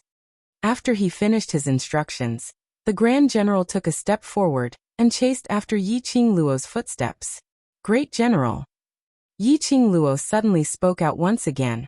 Her voice was a little deep. She stopped in her tracks and slowly raised her head to stare at the general's handsome face. "There is something that I have to remind you of. These commoners were not very cultured, but they could say that they were worried about the soldiers, so they came to find trouble with them. Furthermore, he knew how to flatter them. Would you believe it if I said that there was no one guiding him?" The great general seemed as though he was stunned by Yi Qingluo's words as he stood stiffly on the spot. A pair of dignified eyes, so dark that it was gloomy. How would he not hear the meaning in Yi Qingluo's words? Someone was behind the scenes, manipulating everything, trying to make use of the commoners. To deal with Yi Qingluo. Chapter 3202. And in this safety zone, the one who could incite the hearts of the people. The Grand General's gaze turned darker and gloomier. He slowly moved his gaze, looking around the people, searching for something. But after searching one round, he hadn't found the person he was looking for. The Grand General's expression turned uglier by the minute. This was their South Waves continent's private affairs. Yi Qingluo had no intention to interfere. She held Dmo Xian's arm as she raised her head to look at his handsome side profile. "Ah Xian, let's go play with the glower flame fan." Dmo Xian glanced sideways at her. His shimmering peach blossom eyes were filled with emotions. The two of them held each other's hands as they walked past those commoners who unknowingly moved their feet aside and gave way to the entrance of the safety zone. Suddenly, the safety zone, which had fallen into a strange silence, was heard stumbling footsteps. Matron Wang stumbled as she rushed forward. "No way! You can't leave. Before there's any evidence to prove that you're not the killer, you can't leave this place." She pounced forward as the depths of her old eyes were filled with a chilling glint. Yi Qingluo frowned slightly. This Matron Wang seemed a little strange. "She's stopping us from leaving the safety zone." Dmo Xian's deep voice floated down from above. Yi Qingluo's eyes flickered slightly, intentionally. "What's your motive?" Dmo Xian's brows rose slightly as his thin lips curled up frivolously. His slender fingers tapped on his cheek. "Yi Qingluo. In this kind of situation, please don't draw hatred, alright?" Yi Qingluo rolled her eyes at Dmo Xian as she tugged his arm, ignoring Matron Wang's wails behind her as she left on her own. Since Matron Wang wanted to make her and Dmo Xian stay, they couldn't stay here any longer. "Are you feeling guilty? Earlier you intentionally put on an act in the kitchen and spouted nonsense, just to make our safety zone's commoners suspect each other and then kill each other. In this way, you'll be able to get rid of these eyesore commoners without any effort, isn't it?" Old Maid Wang was roaring at the top of her lungs behind her. "Shut up!" The Grand General bellowed furiously. "Matron Yang's death, I will give you justice. Stop fooling around in front of me." As soon as the great general spoke, the soldiers behind her stood in a row, blocking the commoners and Old Woman Wang's path. Old Woman Wang cried unwillingly, "What justice? You're in cahoots with her. How could you possibly give us justice? Aren't you the great general? Are you going to watch us die inexplicably one by one in front of you?" This rebuttal was barbaric to the extreme. The general was so angry that he ordered the soldiers to drag Old Maid Wang away. Yi Qingluo, who was walking to the entrance, frowned slightly. The world was vast, and there were all sorts of people. These commoners were really ingrates that could not be tamed. It was no wonder that they were able to survive until now. It was because of their selfishness that they feared death. However, none of this had much to do with her. She had said everything she needed to say. Whether they listened or not was up to the commoners. After all, when it came to brainwashing, she couldn't be compared to that black-robed lady called Xiao Feng. Just as she was about to leave, she suddenly saw Tang Beiyuan rushing over anxiously. "Overlord, Qingluo, I've finally found you. What happened? Yiqing Luo's brows creased. Chapter 3203. Secluded Palace's side has started to take action. Tang Beiyuan's expression congealed. Secluded Palace's disciples, with 150 people plus 50 corpse puppets as a team, split into 5 to 6 teams and left the base. When Yiqing Luo heard that, she exchanged glances with Dmo Xian. Have the other disciples from the Imperial Palace rushed over? Dmo Xian asked in a deep voice. They have already rushed over last night, and are already prepared in the dark, ready to take action anytime. Tang Beiyuan replied. Dmo Xian's long arm circled around Yiqing Luo's shoulder as he looked at her seriously. Remember, you must listen to my arrangements and don't act on your own. Otherwise, I will lock you on my body, making you unable to move. The meaning behind his words. They were about to carry out the plan which they had planned last night. Secluded Palace wanted to take the opportunity to strike, catching them unprepared. Then they beat them at their own game, and directly attacked their Secluded Palace's main camp. After taking care of the Palace of Darkness base in the South Waves continent, and destroying those defective undead puppets, how else could Secluded Palace invade South Continent? Yiqing Luo's eyes sparkled as her lips curled slightly. Let's go. The three of them immediately turned around, and had just stepped out of the main door. Matron Wang pounced onto the soldiers' obstructing arms as she pointed at Yiqing Luo's back and started scolding. You have a guilty conscience. You want to escape? Do you see that Grand General? That slut is trying to escape from punishment. Why are you still obstructing us? Hurry and chase after them. Grand General's brows were tightly knitted as his dignified eyes stared at Yiqing Luo and the other three's backs. This action of hers, doesn't it already prove that she is the murderer who killed Matron Yang? Otherwise, why would she escape? Grand General, did you already know about everything but you turned a blind eye to it because you wanted that slut to kill all of us, right? Seeing that the Grand General still had no reaction, Old Maid Wang continued to howl non-stop. Grand General's brows were filled with anger. The soldiers were so angry that they wanted to give Matron Wang a few slaps on her old face. But as a soldier's good qualities, it made them swallow the anger in their hearts. Check the cause of Matron Yang's death. Also, keep a close watch on these commoners. After saying this, the great general did not want to look at the clamoring commoners anymore. The general quickly left the safe zone. His eyes quickly scanned the surroundings. But he didn't discover Yiqing Luo and the others. He rushed to the inn. In the inn, those young mercenaries of the World Group had all disappeared. Great General. The soldiers who were resting in the main hall spoke up. The Overlord and Madame Dizun seemed to have something urgent to attend to. They left this batch of weapons behind and left in a hurry. Following the direction of the soldier's finger, the Great General looked over. On the counter of the inn, there was a pile of smaller weapons. The Great General glanced at them. There were about 20 to 30 of them. It is very likely that Tenebrous Palace will attack Southwater Continent today. Madam Emperor wants you to discuss with Wind Valley Sect Master to defend Southwater Continent as much as possible. Another soldier said, as long as you can hold on and defend Valley Wind City, she can guarantee that after today, the South Tide Continent will return to its former peace. The expression on the general's face changed slightly. The Overlord and Madame Dizun and the others. What on earth were they planning? Southwater Continent really? After today, would it be able to return to its former state? Chapter 3204. The moment he chose to believe in Yiqing Luo, he could only choose to continue believing in her. I will head over to the Ancient Wind Sect now. Call the brothers to gather urgently and be on guard. The Great General swept all the weapons on the counter into his space pocket and turned towards the direction of the Valley Wind Sect.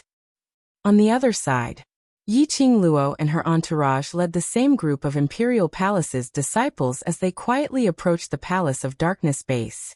Under Dmo Xian's arrangement, the Imperial Palace's disciples were arranged to hide in the blind spots near the base. Devil Class's entourage were arranged to be in the middle of the Imperial Palace's disciples. Yiqing Luo carefully sized up the surroundings of the base. This place was located at the east of Valley Wind City, behind a dilapidated temple, which was more secluded. Because of the great battle, no one would pass by here. But it was precisely because this was the place. It was easier for them to arrange the blind spots which they could hide in. Follow me closely. Dmo Xian pinched Yiqing Luo's little hand as his deep voice was filled with solemnity.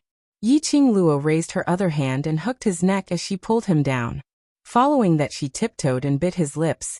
The rest, wait for us to come out and continue. Dmo Xian's eyes flashed as his thin lips curled into an evil smile. All right, I'm looking forward to it. The two of them exchanged glances. Following that, they turned into two remnant shadows as they disappeared from everyone's sight. The two of them were very fast, and their presence was concealed very well. The Palace of Darkness disciples who were guarding outside the base totally didn't notice their presence. Infiltrating into the base was very smooth. In Yiqing Luo's mind, the map which Dmo Xian had drawn was already stored. Very quickly, she understood the place which they were at. Dmo Xian also clearly recorded down the time when the Palace of Darkness disciples patrolled. And Dmo Xian was around. The two of them infiltrated into the base's inner area, and it was simply too smooth. They moved swiftly along the way. Very quickly they arrived at the secret room which Dmo Xian mentioned. The security here was much stronger than when Dmo Xian came yesterday. 10 over Palace of Darkness disciples were guarding nearby. And occasionally, the patrol team would come over to take a look. Dmo Xian and Yiqing Luo were hiding in a room near the secret room. Increase your vigilance. Today is the most crucial moment. If the Elephant Saint technique succeeds, we will be able to obtain the secret technique of the Dark Palace tomorrow, raise our Xian rank and ascend to the upper realm. Suddenly, a clear voice rang out in the base. A tall and slender figure stood with his hands behind his back. His clothes were high and mighty, and he was gesticulating. Also, Team 2, get ready to support Xiang Xingfa. Don't just stand there in a daze. If something happens, can you bear the responsibility? That figure swaggered towards the direction where Yiqing Luo and Dmo Xian were hiding, as he walked over. As soon as the man approached, Yiqing Luo's pupils dilated slightly. This person was none other than, and it was an old acquaintance, wasn't it? The one in the Heavenly Academy, the former faculty council president, Si Yanmu? Why was he here? Look at his arrogant look. It seemed that his position in the Palace of Gloomy Darkness was not bad. Creak. Si Yanmu pushed open the door. Dmo Xian and Yiqing Luo exchanged glances. As long as Si Yanmu closed the door and discovered them, they would immediately make a move. But, after Si Yanmu entered the room, he swaggered towards the bookshelf in front. Chapter 3205. Xiang is really. It's just a Valley Wind City. It can be settled easily. Why must he be so careful? Si Yanmu muttered in a low voice. After that, he fished out a token from the bookshelf. He took the token and walked out of the room. Under the order of Xiang Xingfa, I want to go in. Si Yanmu raised the token and spoke to the secluded palace's disciple who was guarding the entrance. The secluded palace's disciple took the token, flipped it a few times and stepped back. You must come out within the time it takes to burn a stick of incense. Si Yanmu curled his lips and patted his elegant robe. I don't want to stay in that disgusting place for long, no need to burn a stick of incense. After that, he raised his head high and strode towards the secret room. Yiqing Luo and Dmo Xian's lips curled upwards. They were still thinking about how to sneak into the secret chamber, without anyone noticing. Unexpectedly, heaven was on her side. Yiqing Luo expressed. This was the first time she felt that Si Yanmu looked rather pleasing to the eye. The secret room door opened and Si Yanmu walked in. Swoosh swoosh. 2 gusts of cold wind hit them. The secluded palace's disciples were blown by this cold wind. One by one, they raised their hands and touched their faces. What's going on? What was that? Wind? The secluded palace's disciples looked around in puzzlement. But they didn't find anything unusual. One of the secluded palace's disciple frowned and said, Mr. C, Please wait a moment. Si Yanmu was thinking of entering the secret room quickly to complete the task given by Xiangsheng Fa. Suddenly he heard someone calling him. He turned back impatiently. What? Mr. C, do you feel anything strange? The secluded palace's disciple saw Si Yanmu's normal expression and asked cautiously. No. Si Yanmu waved his hand impatiently. What are you all so worried about? This is your secret base. Other than you, who else knows about this place? Even if they know about this place, who dares to come here? Besides, with all of you keeping a tight watch, even a fly wouldn't be able to get in. What strange thing could happen? The secluded palace's disciple laughed along. Mr. C is right. We are overthinking, please. Si Yanmu snorted and quickly walked into the secret chamber. The door to the secret room was closed. The smiling face of the Palace of Darkness disciple collapsed. Isn't it just a stinking brat who can ride 10,000 men? You still dare to be unreasonable in front of your father, who asked us not to be like him, so shameless, treating ourselves as women and flattering him in all kinds of ways. Another disciple of the secluded Darkness Palace agreed. Several disciples of secluded palace expressed their dissatisfaction with Si Yanmu. The strange feeling he felt just now was also thrown to the back of his mind. At this moment, Yiqing Luo nestled in Dmo Xian's arms as she stood steadily in the secret room. Si Yanmu was minding his own business and walked forward. He did not notice that there were two more people behind him. The minute she entered the secret room, Yiqing Luo smelt an extremely pungent stench. The air was filled with dense yin qi. It gave people an extremely uncomfortable feeling. Si Yanmu, who was in front, was also affected by the stench and was swearing as he moved forward. After walking for a while, a winding staircase appeared in front of him. Si Yanmu walked down. Yiqing Luo and Dmo Xian followed closely behind. The circular staircase dazzled one's eyes.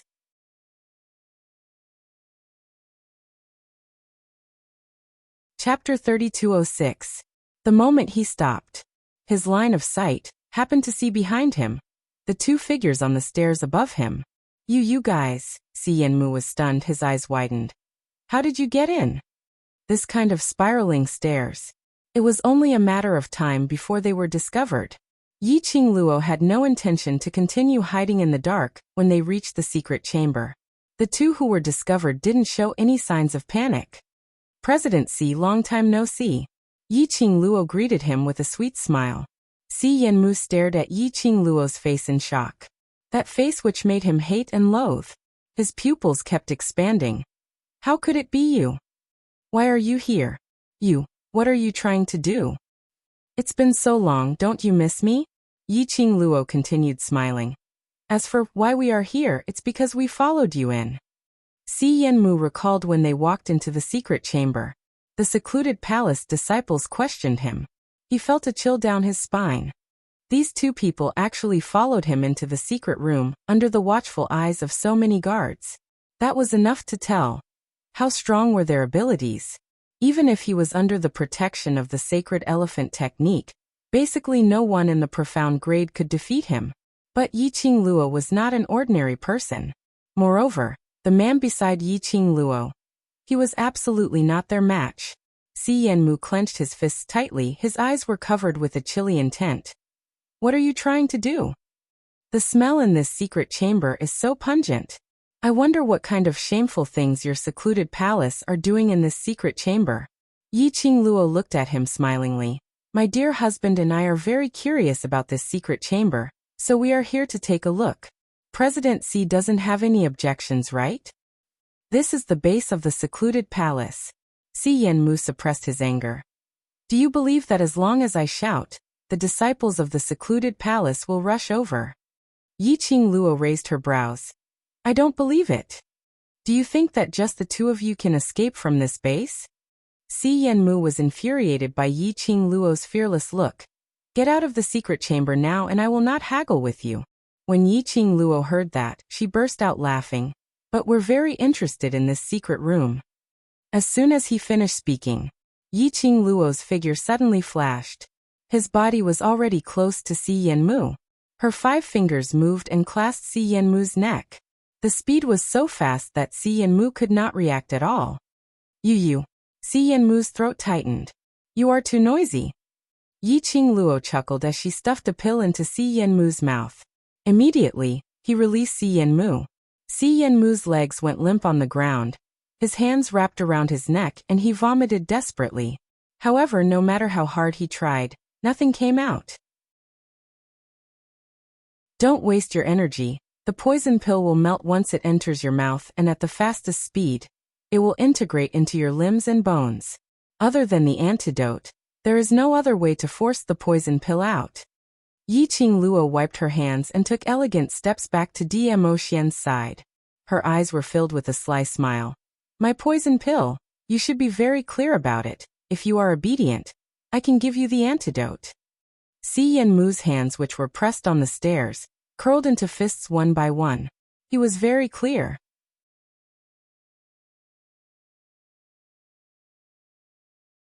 Chapter 3207. Because he knew it too well. He didn't even have the leeway to resist. Despicable.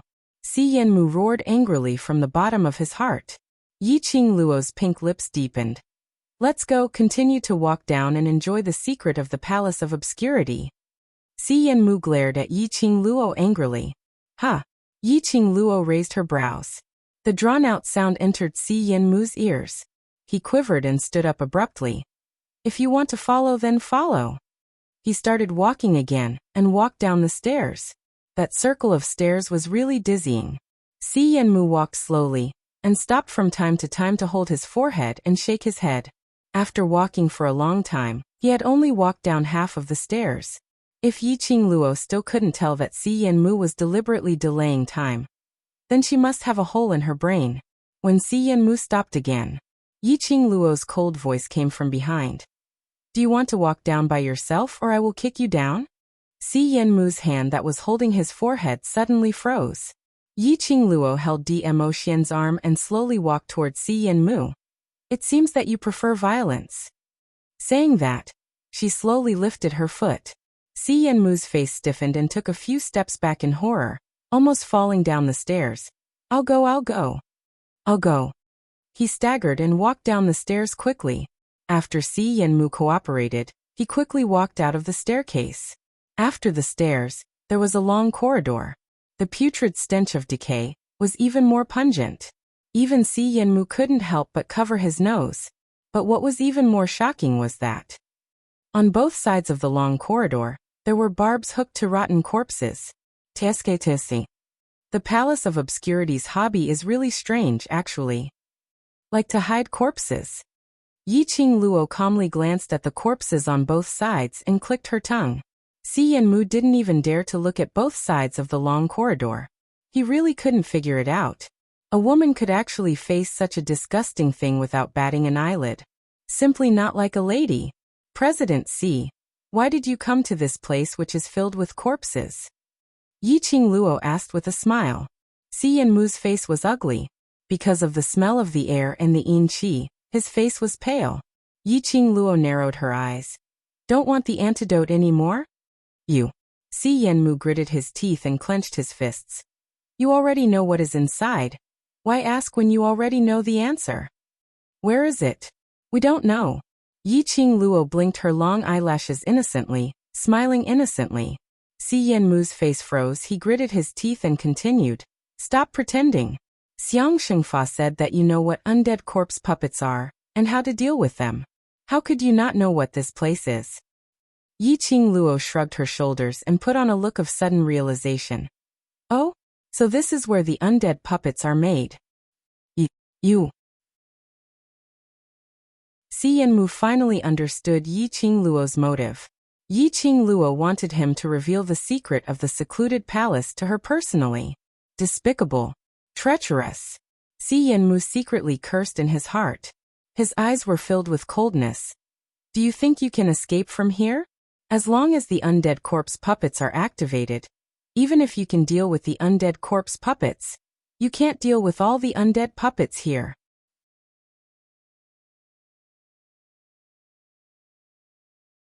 Chapter 3208. Si Yanmu lowered his eyelids and stopped talking. In his heart, There was another plan. He turned around and walked forward quickly without looking sideways. Yiqing Luo snorted lightly, pulled Dmo Xian and followed up. That trace of calculation in Si Yanmu's eyes naturally did not escape Yiqing Luo's eyes. Regarding Si Yanmu's idea, Yiqing Luo could more or less guess. The disciples who were guarding outside the secret chamber gave Si Yanmu a time limit, which meant that within the time it took to burn a stick of incense, Si Yanmu did not leave the secret chamber. They would definitely come in and drive them out of the secret chamber. Si Yanmu had been delaying the time. He was probably trying to make use of the time to let those disciples enter the secret chamber. In this way, they would be able to discover that they had entered the secret chamber. His wishful thinking was indeed successful. What bad idea are you thinking of again? Dmo Xian's gentle and magnetic voice was whispered into her ears. He lowered his eyes. In his pupils, there was a reflection of the young lady's stunning face. The young lady's curved eyebrows overflowed with a slight craftiness. As he looked, the corners of his lips unconsciously rose into an arc. What bad idea? This is called resourceful. Yiqing Luo blinked her eyes slyly. The man's slender fingers gently tapped on her forehead. After a while, they walked through the long corridor, and an arched stone door appeared in front. Si Yanmu quickly rushed towards the stone door. His face was filled with unconcealable joy. Yiqing Luo's lips curled. At the moment when Si Yanmu was about to push open the stone door, she clasped his shoulder. The strength of her 5 fingers increased. Si Yanmu only felt that there was a stream of air in his internal organs, constantly stirring up all the organs in his body. His forehead broke out in cold sweat due to the pain. Yiqing Luo's lips curled up slightly as she slowly loosened her hand. President Si, don't say that I didn't give you a chance. Whether you want the antidote or not, it depends on your next performance. Si Yanmu's eyes protruded from the pain. That seemingly elegant and handsome face was distorted and extremely ugly. He pressed his hands against his chest and then his abdomen. The pain in his body was almost unbearable. I will be obedient. I will be obedient. Si Yanmu's painful voice was broken. Yiqing Luo laughed softly. The pain in Si Yanmu's body, at this moment, calmed down. He leaned against the stone door and panted heavily. His whole body was drenched in cold sweat, soaking his robe. Push the door open and go in. Yiqing Luo ordered. Si Yanmu's legs were still trembling, and the strength he used to push the door was weak. Yiqing Luo's gaze swept across. He exerted force and pushed the stone door open. What came at him was an endless black aura. Energy billowed in the air. The cold breath made Si Yanmu shiver and hugged his arms. His entire body was trembling, and he shuddered as he walked in. Through the floating black qi, Yiqing Luo could vaguely see that behind the stone door was an extremely spacious refining place. On the right stood several defective undead corpse puppets. Every single one of them was stiff and straight. At a glance, there were probably over 1,000 of them. On the other side, there was a refining platform. On the high platform, corpses were hanging from iron hooks in the sky. Below, there was an extremely vigorous fire. Yiqing Luo estimated that there were at least 200 or so corpses hanging in the air. That was the place to refine the undead corpse puppets.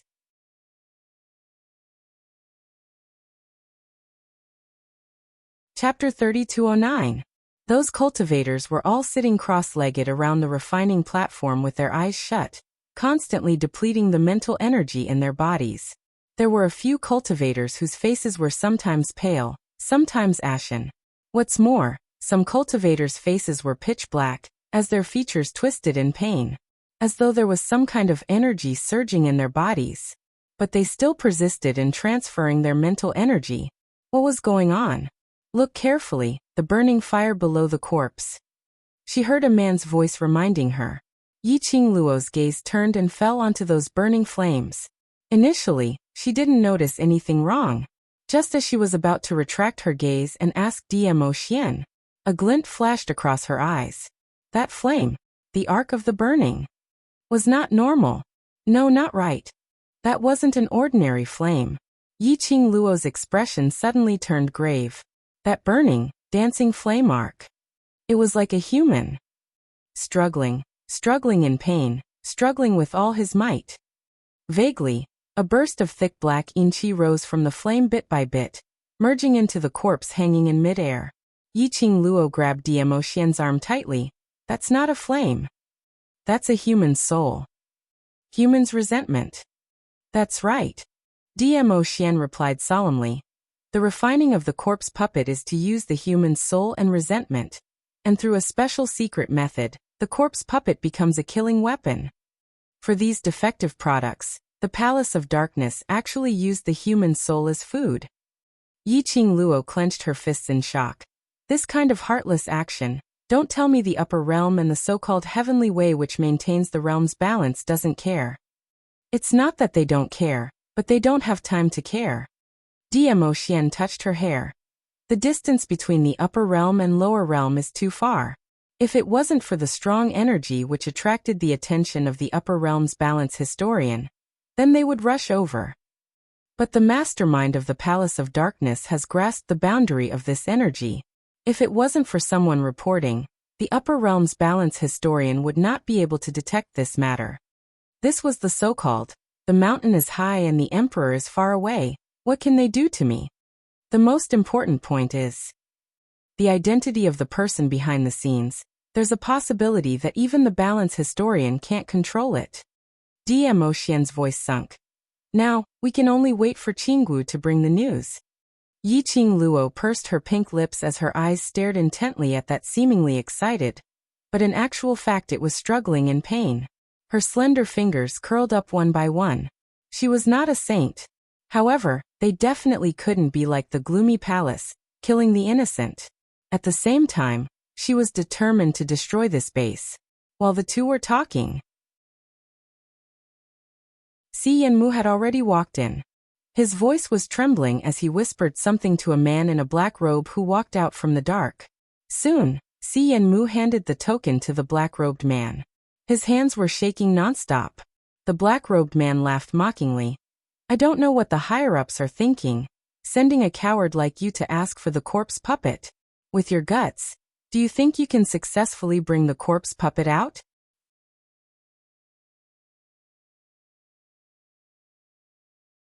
Chapter 32:10. The black-robed man sneered. After taking the token, he turned around and walked towards the direction where the corpse puppets were placed. Si Yanmu was angry and annoyed. He glanced at Yiqing Luo's direction from time to time. From his eyes, Yiqing Luo could read his thoughts. Si Yanmu was pondering whether to tell the black-robed man about their whereabouts. Yiqing Luo's eyes flashed a trace of evil smile. She looked up and winked at Diemo Xian. Diemo Xian held her wrist tightly as he lowered his voice and whispered into her ear. Follow me closely and be obedient. Yes, my future husband. Yiqing Luo nodded with a smile. Diemo Xian's pupils shrank slightly and the smile in his eyes deepened. Get rid of those 3 words and say it again. Yiqing Luo raised her charming eyes slightly and smiled mischievously. What 3 words? Little naughty. Diemo Xian's tone was full of pampering. Perhaps the laughter of the two of them stung Si Yanmu. When the black-robed man pointed out a group of corpse puppets, Si Yanmu suddenly rushed towards the black-robed man. He grabbed the black-robed man tightly with both hands. The black-robed man frowned sinisterly and wanted to shake him off. Si Yanmu said in a trembling voice. There's someone, hurry, call someone. Get lost. The black-robed man was annoyed by his stuttering. The black-robed man pushed Si Yanmu away impatiently. I don't like you. Why? Old Elephant can't satisfy you and now you're seducing me when he's not around? Oh, I'm not interested in a tender young lad like you. The black-robed man's mouth was full of disdain. These are the corpse puppets you want, hurry up and take them away, don't dirty my eyes. Si Yanmu's eyes turned red after being rebutted. Since he followed Old Elephant's Saint Law, he had not suffered too much grievance. Moreover, no one would point fingers at him or humiliate him in front of him. Si Yanmu was very clear. Diemo Xian and Yiqing Luo who were hiding behind the stone door must have heard his words. With Yiqing Luo's vicious temper, she would not let him off. The more anxious he was, the angrier he was. The more he spoke, the more he stammered. It was impossible to hear what he was saying. The black-robed man who was annoyed directly controlled the corpse puppet and walked towards the direction of Si Yanmu. The rotten smell of the defective corpse puppets had yet to be dispelled. There were still bits of rotten flesh falling off his body.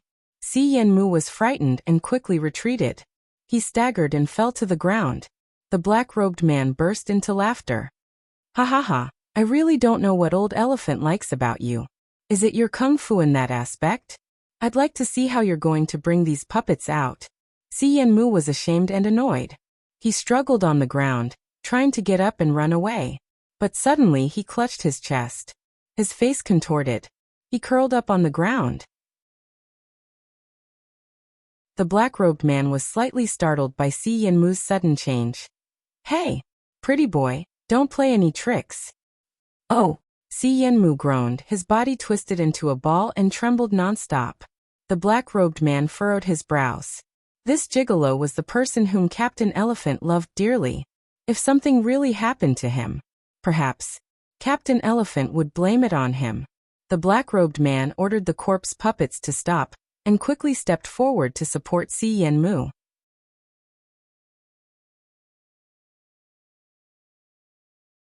Chapter 32:11.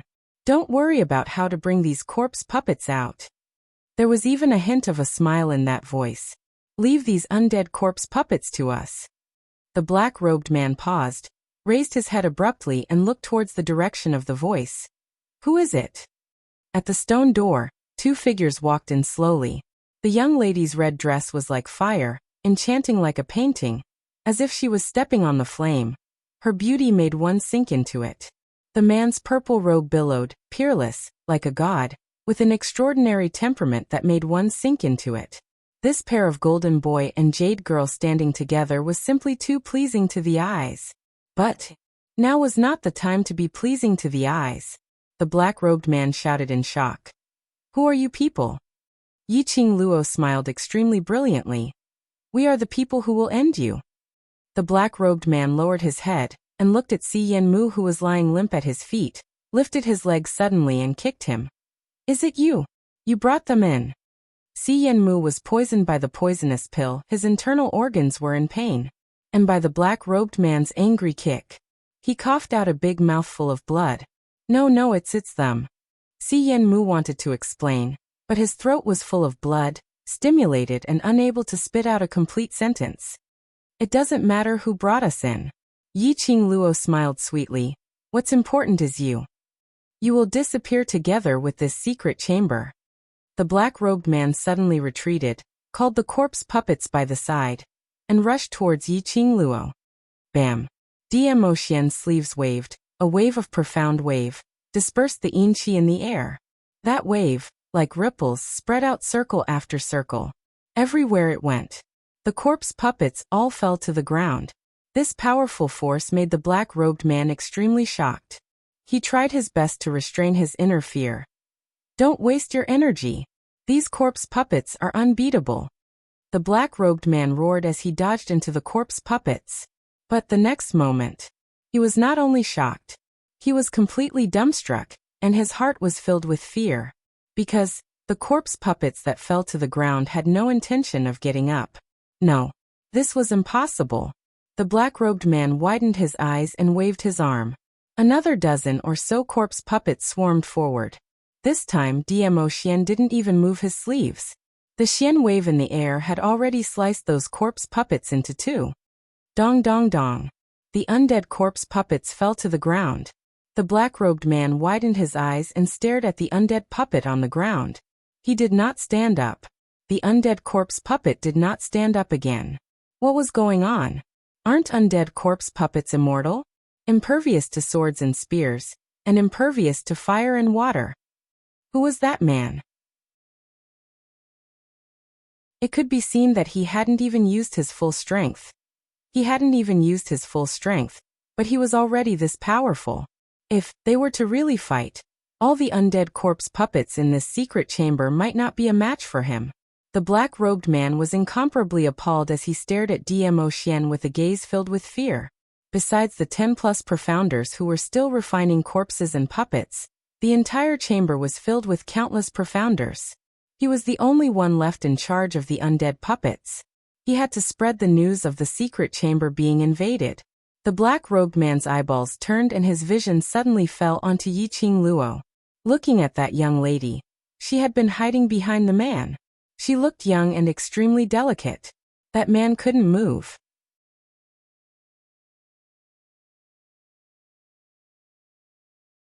Chapter 32:12. As long as he could control that young lady, the man would definitely surrender obediently. The black-robed man made up his mind. His vision swept past the dead corpse puppets beside him. Once again he controlled the dense dead corpse puppets to attack Dmo Xian. After that, he controlled a wave of dead corpse puppets to quietly approach Yiqing Luo's direction. The black-robed man's speed was very fast. Under the cover of the dead corpse puppets, speedily nearing Yiqing Luo's back. The black-robed man's eyes were filled with viciousness. And as he gradually neared, the young lady apparently hadn't discovered his existence. She was still hiding behind the man, blinking her eyes and looking cute as she stared at the undead corpse puppets that were charging at her. The black-robed man who was only thinking of capturing the young lady was full of confidence, as though he had forgotten. If she was really a pushover, after seeing such terrifying dead corpse puppets, how could her expression not change and remain indifferent? Under the cover of the dead corpse puppets, the black-robed man's fingers were like an eagle's claw, fiercely clawing towards the young lady. Just at this moment, that young lady who had her back facing him, with an adorable look, suddenly raised her pink lips, as her curly long thick eyelashes, like butterfly wings, fluttering lightly, curving into a crafty cold arc. The black-robed man only felt a chill down his spine. His hand was pierced through by an icy cold sharp weapon. Immediately a majestic profound energy, imposing manner, pressed down directly. Ah! The black-robed man cried out miserably. The dead corpse puppets which were blocking in front of him were smashed into pieces under a ray of blazing profound energy, and he fell heavily onto the ground from the aftershock of the profound energy. Before he could react, one of the young lady's feet stepped heavily on his chest. You did it on purpose." The black-robed man spat out a mouthful of blood, trembling as he pointed at Yiqing Luo, his eyes wide open. Yiqing Luo closed the glower flame fan and pressed against her lower lip, smiling evilly. "What did I do on purpose?" Looking at Yiqing Luo's smirk, no matter how stupid the black-robed man was, he knew that he had been tricked. This lady was not as weak as she looked on the surface. The majestic profound energy released earlier was at least sky profound and above. Damn it! Since when did the lower realm have a profound practitioner at the sky profound realm? Just at this moment. Suddenly, orderly footsteps sounded outside the stone door. The deep voice of the secluded darkness palace disciple rang out. "What's going on? Didn't I say that you have to come out within the time it takes for an incense stick to burn? What are you still doing inside?" The black-robed man's eyes lit up and he suddenly shouted, "Men! Guards! The secret chamber has been invaded." The disciples of the secluded darkness palace stopped in their tracks and charged forward. There were only 6 disciples who came in. She saw Si Yinmu curled up on the ground. The black-robed man was stepped on by a young girl. When the ground was filled with the severed limbs of the dead corpse puppets, their faces were filled with terror. Almost subconsciously, the few of them quickly retreated. "You're already here and still want to run?" Yiqing Luo laughed lightly. Her long and narrow eyes flashed with brilliant lights. Her fingertips twitched. A few silver threads shot out from the glowing flame fan and blocked the feet of the secluded darkness palace disciples. However, after the black-robed man shouted that the secret chamber was invaded, 2 of the disciples went out to report the news. For a time, the disciples who stayed at the base rushed in this direction. In less than half an incense's time, Yiqing Luo and Dmo Xian were already surrounded by the disciples of the secluded darkness palace. Among these disciples, Yiqing Luo's vision was fixed at a spot behind the crowd. She saw a familiar figure. Black robe, black veil covering her face, petite figure.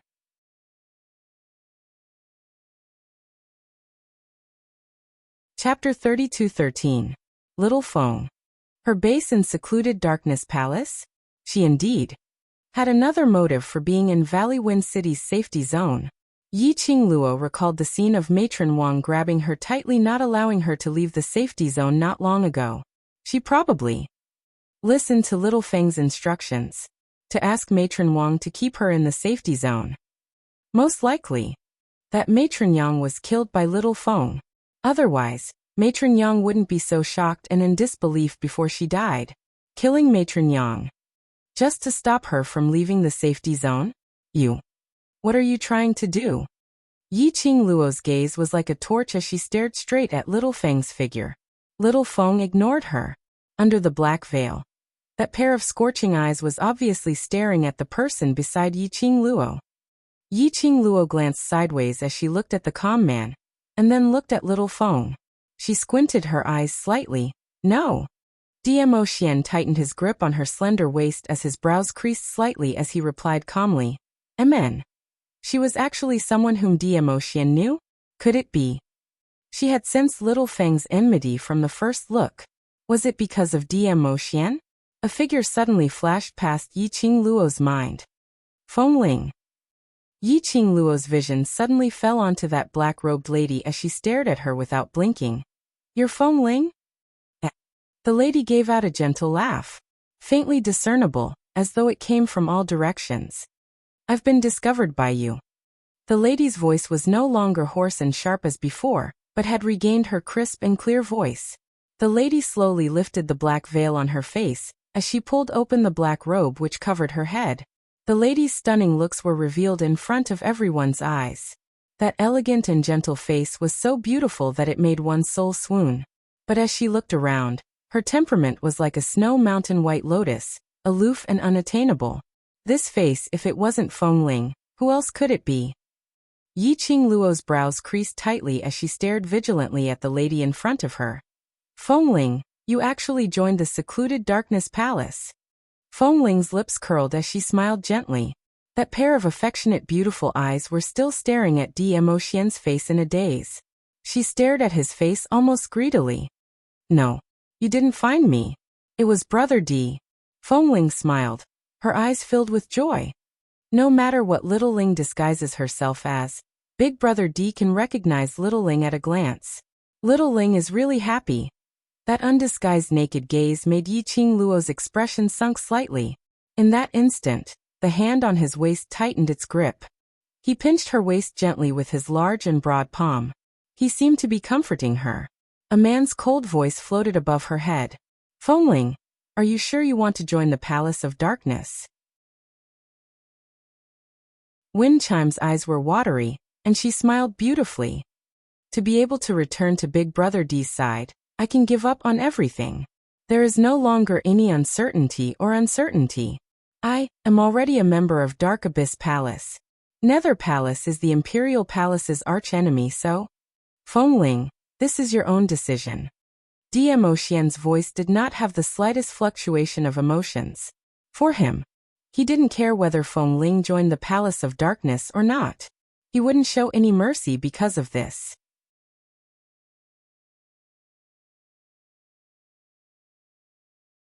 Chapter 32:14. You can try and see if I will keep you in my heart. Diemo Xian's gaze was calm and indifferent. Feng Ling was stunned by his gaze for a moment. From Diemo Xian's gaze, she indeed didn't show any fluctuation in her emotions, as though when facing her, she was just a stranger. Feng Ling had an intuition. Even if Diemo Xian killed her, in his heart, there wouldn't be a place for her. If she couldn't leave a mark that belonged to herself in his heart, how could she bear to die? Feng Ling shuddered as she stared at Diemo Xian. Brother D, do you really want to be so heartless? Heartless? Diemo Xian's cold voice was chilly. You and I have never had any feelings before. How could you say that I'm heartless? Feng Ling staggered backwards a few steps. She stared at Diemo Xian's expressionless handsome face. Staring. Suddenly, she laughed softly. As she laughed, she rocked back and forth. Her infatuated look made the surrounding Imperial Palace's disciples unconsciously moved away, not daring to get close to her. What a good never had feelings, Feng Ling choked with sobs as she laughed so hard that her chest was heaving up and down. I've loved you for more than 10 years, in exchange for a never had feelings, ha ha ha. Diamo Xian, you're really ruthless, so ruthless. Her vision slowly fell onto Yiqing Luo. Her eyes were filled with dense jealousy and unconcealable murderous intent. On what basis? The heartless brother D only fell in love with this slut. On what basis? She was able to obtain brother D's gentleness and love. Feng Ling's venomous gaze was like a sharp blade, fiercely cutting Yiqing Luo's body. Move your eyes away. Diamo Xian's icy cold voice rang. His long arm scooped and pulled Yiqing Luo into his embrace. Using his body, he blocked Feng Ling's gaze. His attitude of holding a treasure in his hands made Feng Ling's eyes turn even redder. She suddenly laughed out loud. Yiqing Luo, don't you want to know why I'm in the safety zone? Because those ordinary people are very stupid. It's very easy for them to be incited by me. It's very easy for them to listen to me. Wind Chime said sinisterly. I just spent some time to disguise myself, and those idiots really believed in me. They did whatever I told them to do. They're even more obedient than dogs. Do you know why I'm at the Palace of Darkness today? Because Valley Wind City could not be defended anymore. The South Water Continent was already in the hands of the Nether Palace. You can't stop it at all. Windling laughed madly. It was as if he could already see the destruction of the South Wave Continent. He saw the success of Abyss Palace. Windling's words made the other disciples of the Palace of Darkness laugh. Feng Ling laughed till she was panting. Suddenly she raised her hand and pointed at Yiqing Luo. Do you think that by infiltrating the base today, you can change the fact that the South Continent is going to be destroyed? No. You're wrong. The Palace of Gloomy Darkness will never lose. Capture these two trespassers alive. If we manage to capture him alive, the Palace Master will definitely reward us. Feng Ling shouted loudly. Following that, the long whip lashed out, taking the initiative to attack Yiqing Luo. Abyss Palace's disciples exchanged glances. Following that, they also flocked over, looking at the Abyss Palace's disciples who were swarming over from all directions, as well as Feng Ling, who was the first to make a move, but finally stopped, disappearing into the crowd.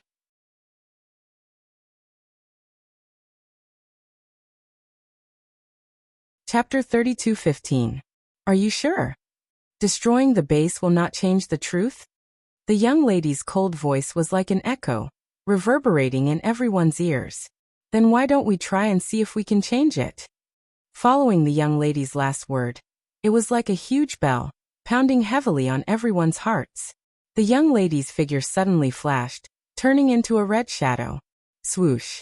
A sound of breaking air was heard. Everyone's bodies which were swarming towards Yiqing Luo suddenly seemed to be obstructed by something, as they were not able to advance any further. What's this? What's blocking my leg? No. What's wrapping around my waist? Blood. I'm bleeding. Secluded Palace's disciples cried out anxiously. For a moment, everyone panicked. After meeting with this strange thing, they all wanted to retreat. But they turned around. They discovered that the path of retreat behind them was also blocked by an invisible thing. If they wanted to cross over forcefully, their skin would be cut open mysteriously, as blood started to flow out. Something's wrong, look, what's this?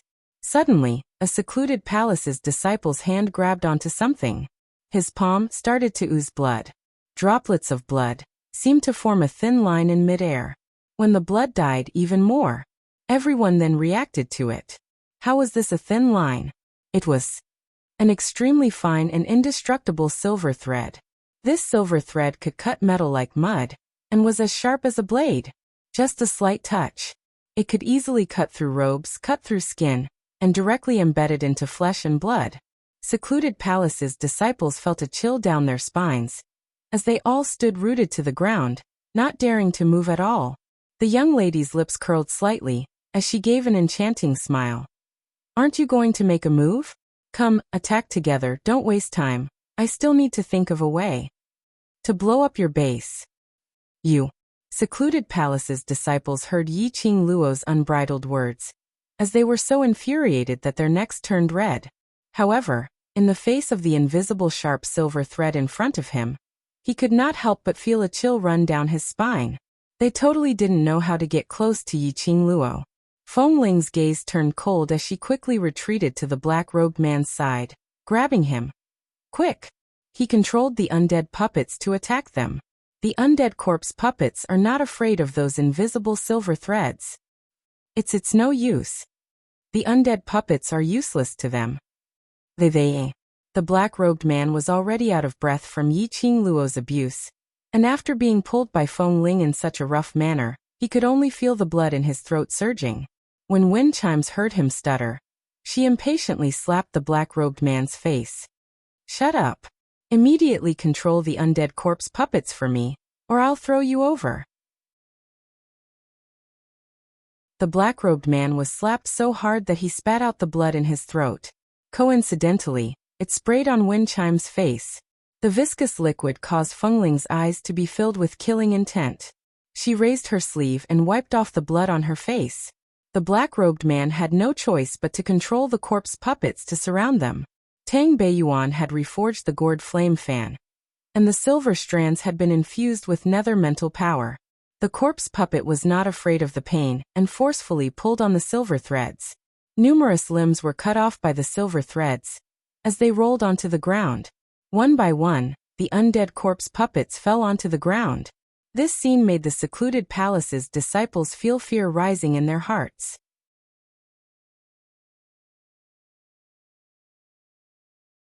Chapter 32:16. In the hearts of the secluded palace's disciples. Undead puppets were the secluded palace's secret weapon. Impenetrable by swords and spears, impervious to fire and water. It was an essential item for robbing, killing and robbing. But the undead puppets actually were hooked by this invisible silver thread and fell onto the ground unable to get up. Where was the promised impenetrable by swords and spears? Where was the promised immortality? Fairy tales were all lies? The secluded palace's disciples' hearts collapsed. When they were facing Yiqing Luo, they were subconsciously filled with fear. This fear, their morale was greatly reduced. No matter how many people they had, they were bound to lose. Feng Ling hid behind the crowd as her features twisted. What are you guys in a daze for? Take the chance that the undead puppets are blocking those silver threads and attack. As long as we restrain the both of them, what's there to be afraid of? The secluded palace's disciples were not like those commoners in the safety zone. They could allow Feng Ling to criticize them by the side. The atmosphere was tense, and no one was willing to die. A lady, hiding behind the crowd was fine, but she was still shouting behind the crowd. Instantly, a few secluded palace's disciples grabbed Feng Ling's arm, not showing any tenderness towards the fairer sex as they pulled her to the front. Aren't you going to attack? Alright, I'll let you trash go first. In the face of life and death, beauty and whatnot were all fleeting clouds. Moreover, most of the disciples who joined the secluded palace were here for power. No matter how beautiful Feng Ling was, they would not show tenderness towards the fairer sex. Moreover, Feng Ling's heart belonged to Dmo Xian. She had been protected by the imperial palace's granny since young. Absolutely could not do it. That kind of action of using her beauty to ingratiate herself to the men. Usually, Feng Ling put on an aloof look, thinking that she was unreachable. This bunch of secluded palace's ordinary disciples were not fit to talk to her. Because of this, Feng Ling wasn't popular among the dark forces. Feng Ling was forcefully dragged to the front. Her feet stepped on the ground full of broken limbs. Her face was so twisted that it was almost hideous. Let go. Let go. Who dares to touch me? Do you know who I am? If anything happens to me, my granny will absolutely not let you off. Feng Ling struggled with all her might, trying to break free from those people's grip. But how could her power compare to that of the disciples of the Palace of Darkness? Just as Feng Ling was about to be pulled and hit Yiqing Luo's silver threads in the air, suddenly, there was a loud explosion outside. Soon after, the man shouted in panic, "Not good, not good." The disciples of Imperial Palace had invaded the base. Quick! Hurry up and let the undead corpse puppets block it. A disciple of the Imperial Palace Why did he come at this time? This is premeditated. It's over. A disciple of the Imperial Palace? Why were the disciples of the Imperial Palace here? How could they find the location of our base? Most of the disciples and undead corpse puppets were taken away by Captain Elephant. What should we do? The Emperor Palace's disciples cried out in disbelief. They would never believe that this wasn't premeditated by the Imperial Palace. While most of the disciples were taken out by Captain Elephant, these two people had snuck into the secret chamber to attract their attention. They summoned most of the disciples who had stayed in the base to gather in the secret room. The Imperial Palace's disciples started to pounce ferociously. They totally had no way to resist at all. No way. We absolutely cannot sit still and wait for death.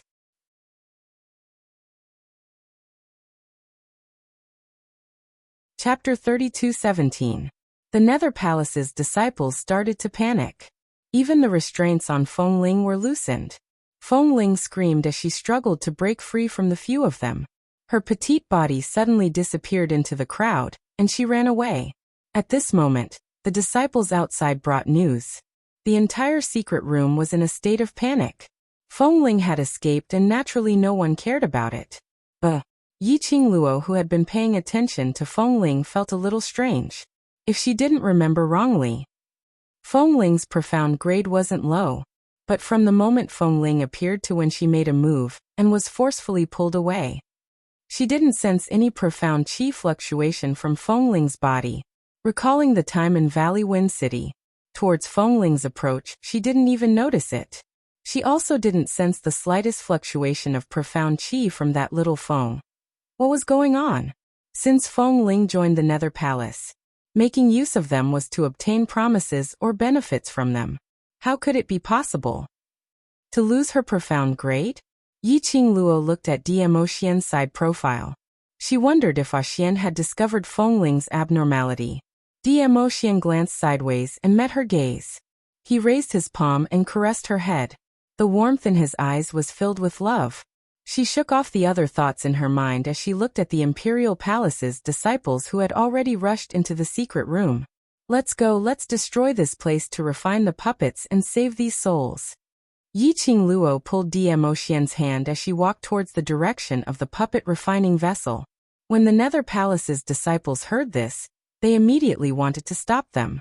But behind them, the Imperial Palace's disciples had already swarmed forward. Both parties were entangled in a fight. How could they possibly stop those two figures who were rushing towards the vessel? The 10 over-cultivators who were sitting cross-legged beside the vessel had no way to stop their refining when they heard the fighting sounds. Once they stopped, they would be swallowed by the resentment of those souls in the vessel. There was a possibility that they would be annihilated. They could only clench their teeth and hang on as fast as they could to refine this batch of puppets. Just at this moment, the dozen or so profound practitioners clearly felt a chill that covered the sky and covered the earth as it pressed down on them. A cold and gloomy aura lingered around them. He could vaguely hear the clear and melodious voice of a young girl. Although, you were forced by the Palace of Darkness to do such a heartless thing. But what you did is what you did. In order to survive, your hands were stained with too much blood. All the profound practitioners felt their hearts tighten. Then the second half of the young woman's words rang out. Therefore, take your sins with you, and enter hell with the souls that you have refined. You must atone for your sins. A few profound practitioners suddenly opened their eyes. What entered his eyes was a beautiful face that resembled that of a fairy from the ninth heaven who had descended to the mortal world. The young girl's eyes were cold and emotionless. Their eyes widened in shock. He was absent-minded. The resentment in the containers instantly corroded their internal organs. The profound practitioners convulsed in pain. The next moment, they felt as if their bodies were being burned by a raging fire. Even his soul was being torn apart. They realized that they had been thrown into a refining vessel. Together with the souls and resentment that were being refined, they burned in the raging fire. Rumble. The last sound they heard was a deafening explosion.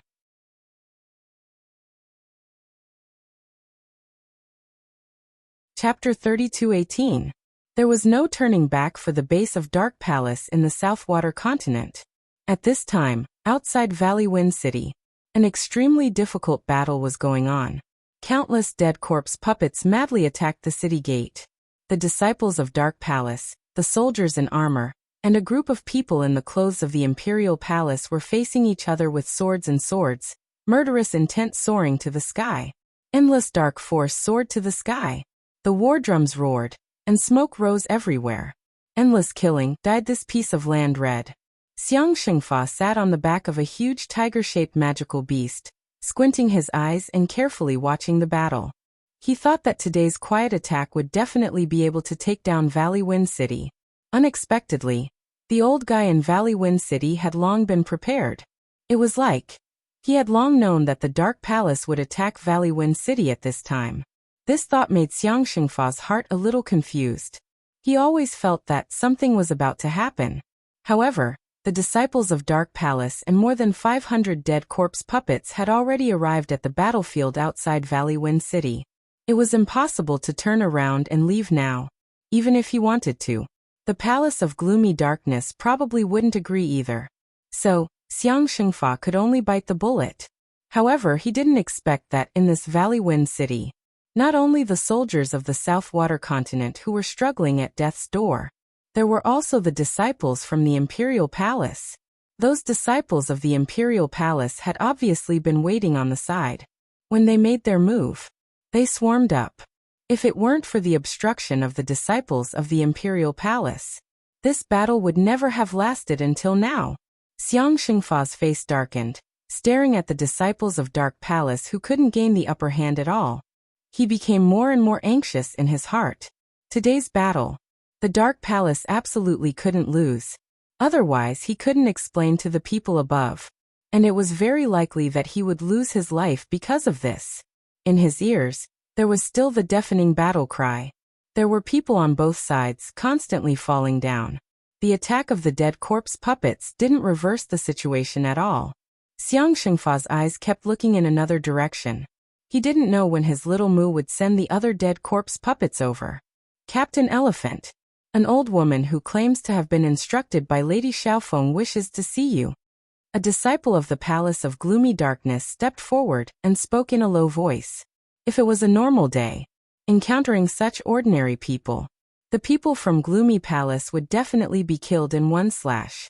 However, during the fierce battle, the old woman said that she was instructed by Miss Xiaofeng to help them win the battle. On top of that, there was indeed not the slightest fluctuation of profound energy on the old woman's body. In the end, the secluded Darkness Palace disciple decided to report it. Xiaofeng? Who was it? Xiang Xingfa frowned. The Palace of Darkness disciple immediately repeated the old lady's words. Xiang Xingfa's frown deepened. This could very well be a trap. Then, the disciple of secluded Darkness Palace made a throat-slitting gesture. No hurry. Xiang Xingfa raised his hand. Call her over. Let's hear what she has to say. Not long after, a disciple of the Palace of Gloomy Darkness brought an old man who was walking unsteadily. Under the smoke of war, the old man was shivering. His wrinkled old face was full of fear and fear. Why are you looking for me? Xiang Xingfa purposely released his power to oppress the old woman.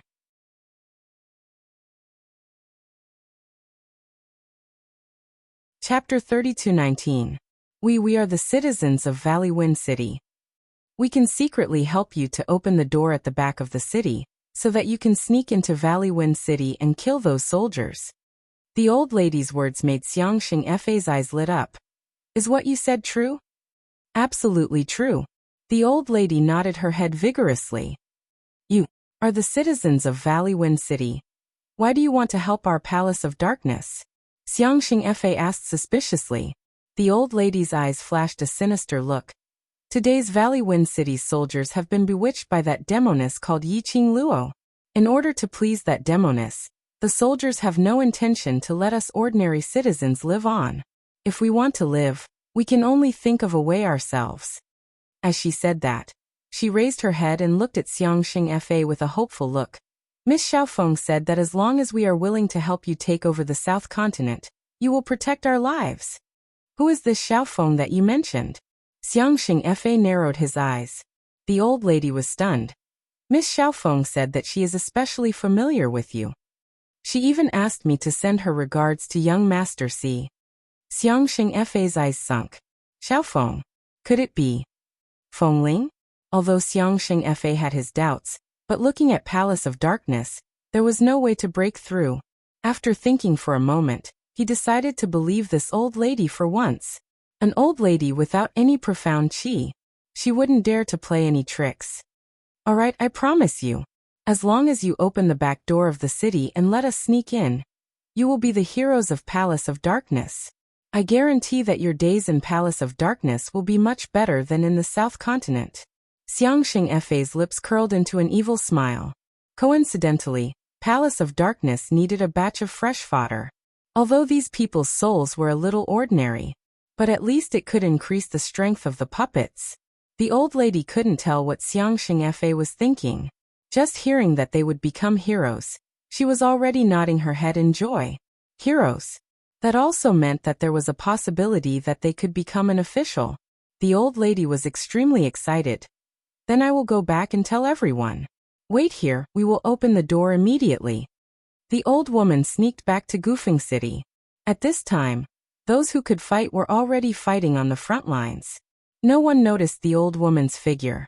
However, when the old woman secretly returned to Valley Wind City, her sneaky appearance attracted the attention of the soldiers who were anxiously watching the battle from afar, who were recuperating in the inn. Why are the people still walking around in the midst of war? The soldiers who were recuperating looked strangely at the soldiers beside them. Why does Granny Wang look so sneaky? The soldiers who were recuperating looked at each other. After a while, old Mistress Wang walked out of the safe zone again. She was carrying a large vat with several broken bowls hanging from it. Everyone, you've all worked hard. It's all thanks to you that we're all well protected.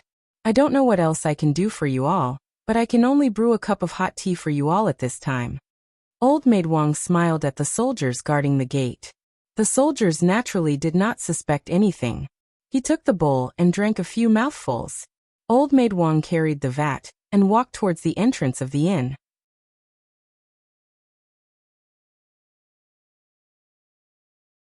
Chapter 32:20. The soldiers who were recuperating pretended to drink the hot tea, but in fact, they poured the hot tea aside when Old Maid Wang was not paying attention. Old Maid Wang was an ordinary person, so naturally she could not see the soldiers' movements. She thought they had all drunk the hot tea. Then she walked to the soldiers who were still staying in Valley Wine City with a big jar in her arms. After that, she returned to the safe zone. But after a while, the two soldiers who were guarding the gate of the safe zone fell down in a daze. Seeing this, the soldiers who were recuperating at the gate immediately pretended to faint on the ground. The soldiers opened their eyes. Then they saw the gate of the safe zone was opened. Old Maid Wang stuck her head out. After seeing the two soldiers lying on the ground, she smiled. Then she looked in the direction of the inn. Several soldiers immediately closed their eyes. Old Maid Wang's voice came. They have all fallen. Let's go there now. Soon after, a large wave of civilians walked out of the safe zone one after another. At a glance, there were at least 100 people. They were obviously in a very good mood. They could not hide their smiles. The direction where more than 100 people were going. The soldiers who pretended to faint suddenly felt their hearts tremble. These commoners, could it be that they were no way? The soldiers already had a guess in their hearts. But they still did not want to believe the guess they had. But looking at the direction where the people were going, they did not dare to bet on this trust.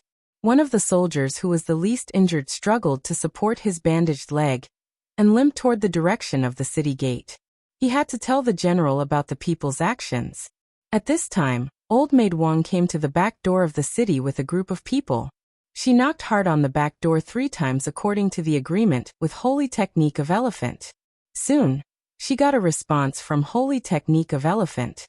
Old Maid Wang looked happy and called the people behind her. Come on, open the back door with me. Don't let those soldiers find out. The back door was closed very tightly, and the 3 wooden bars on the door were extremely heavy.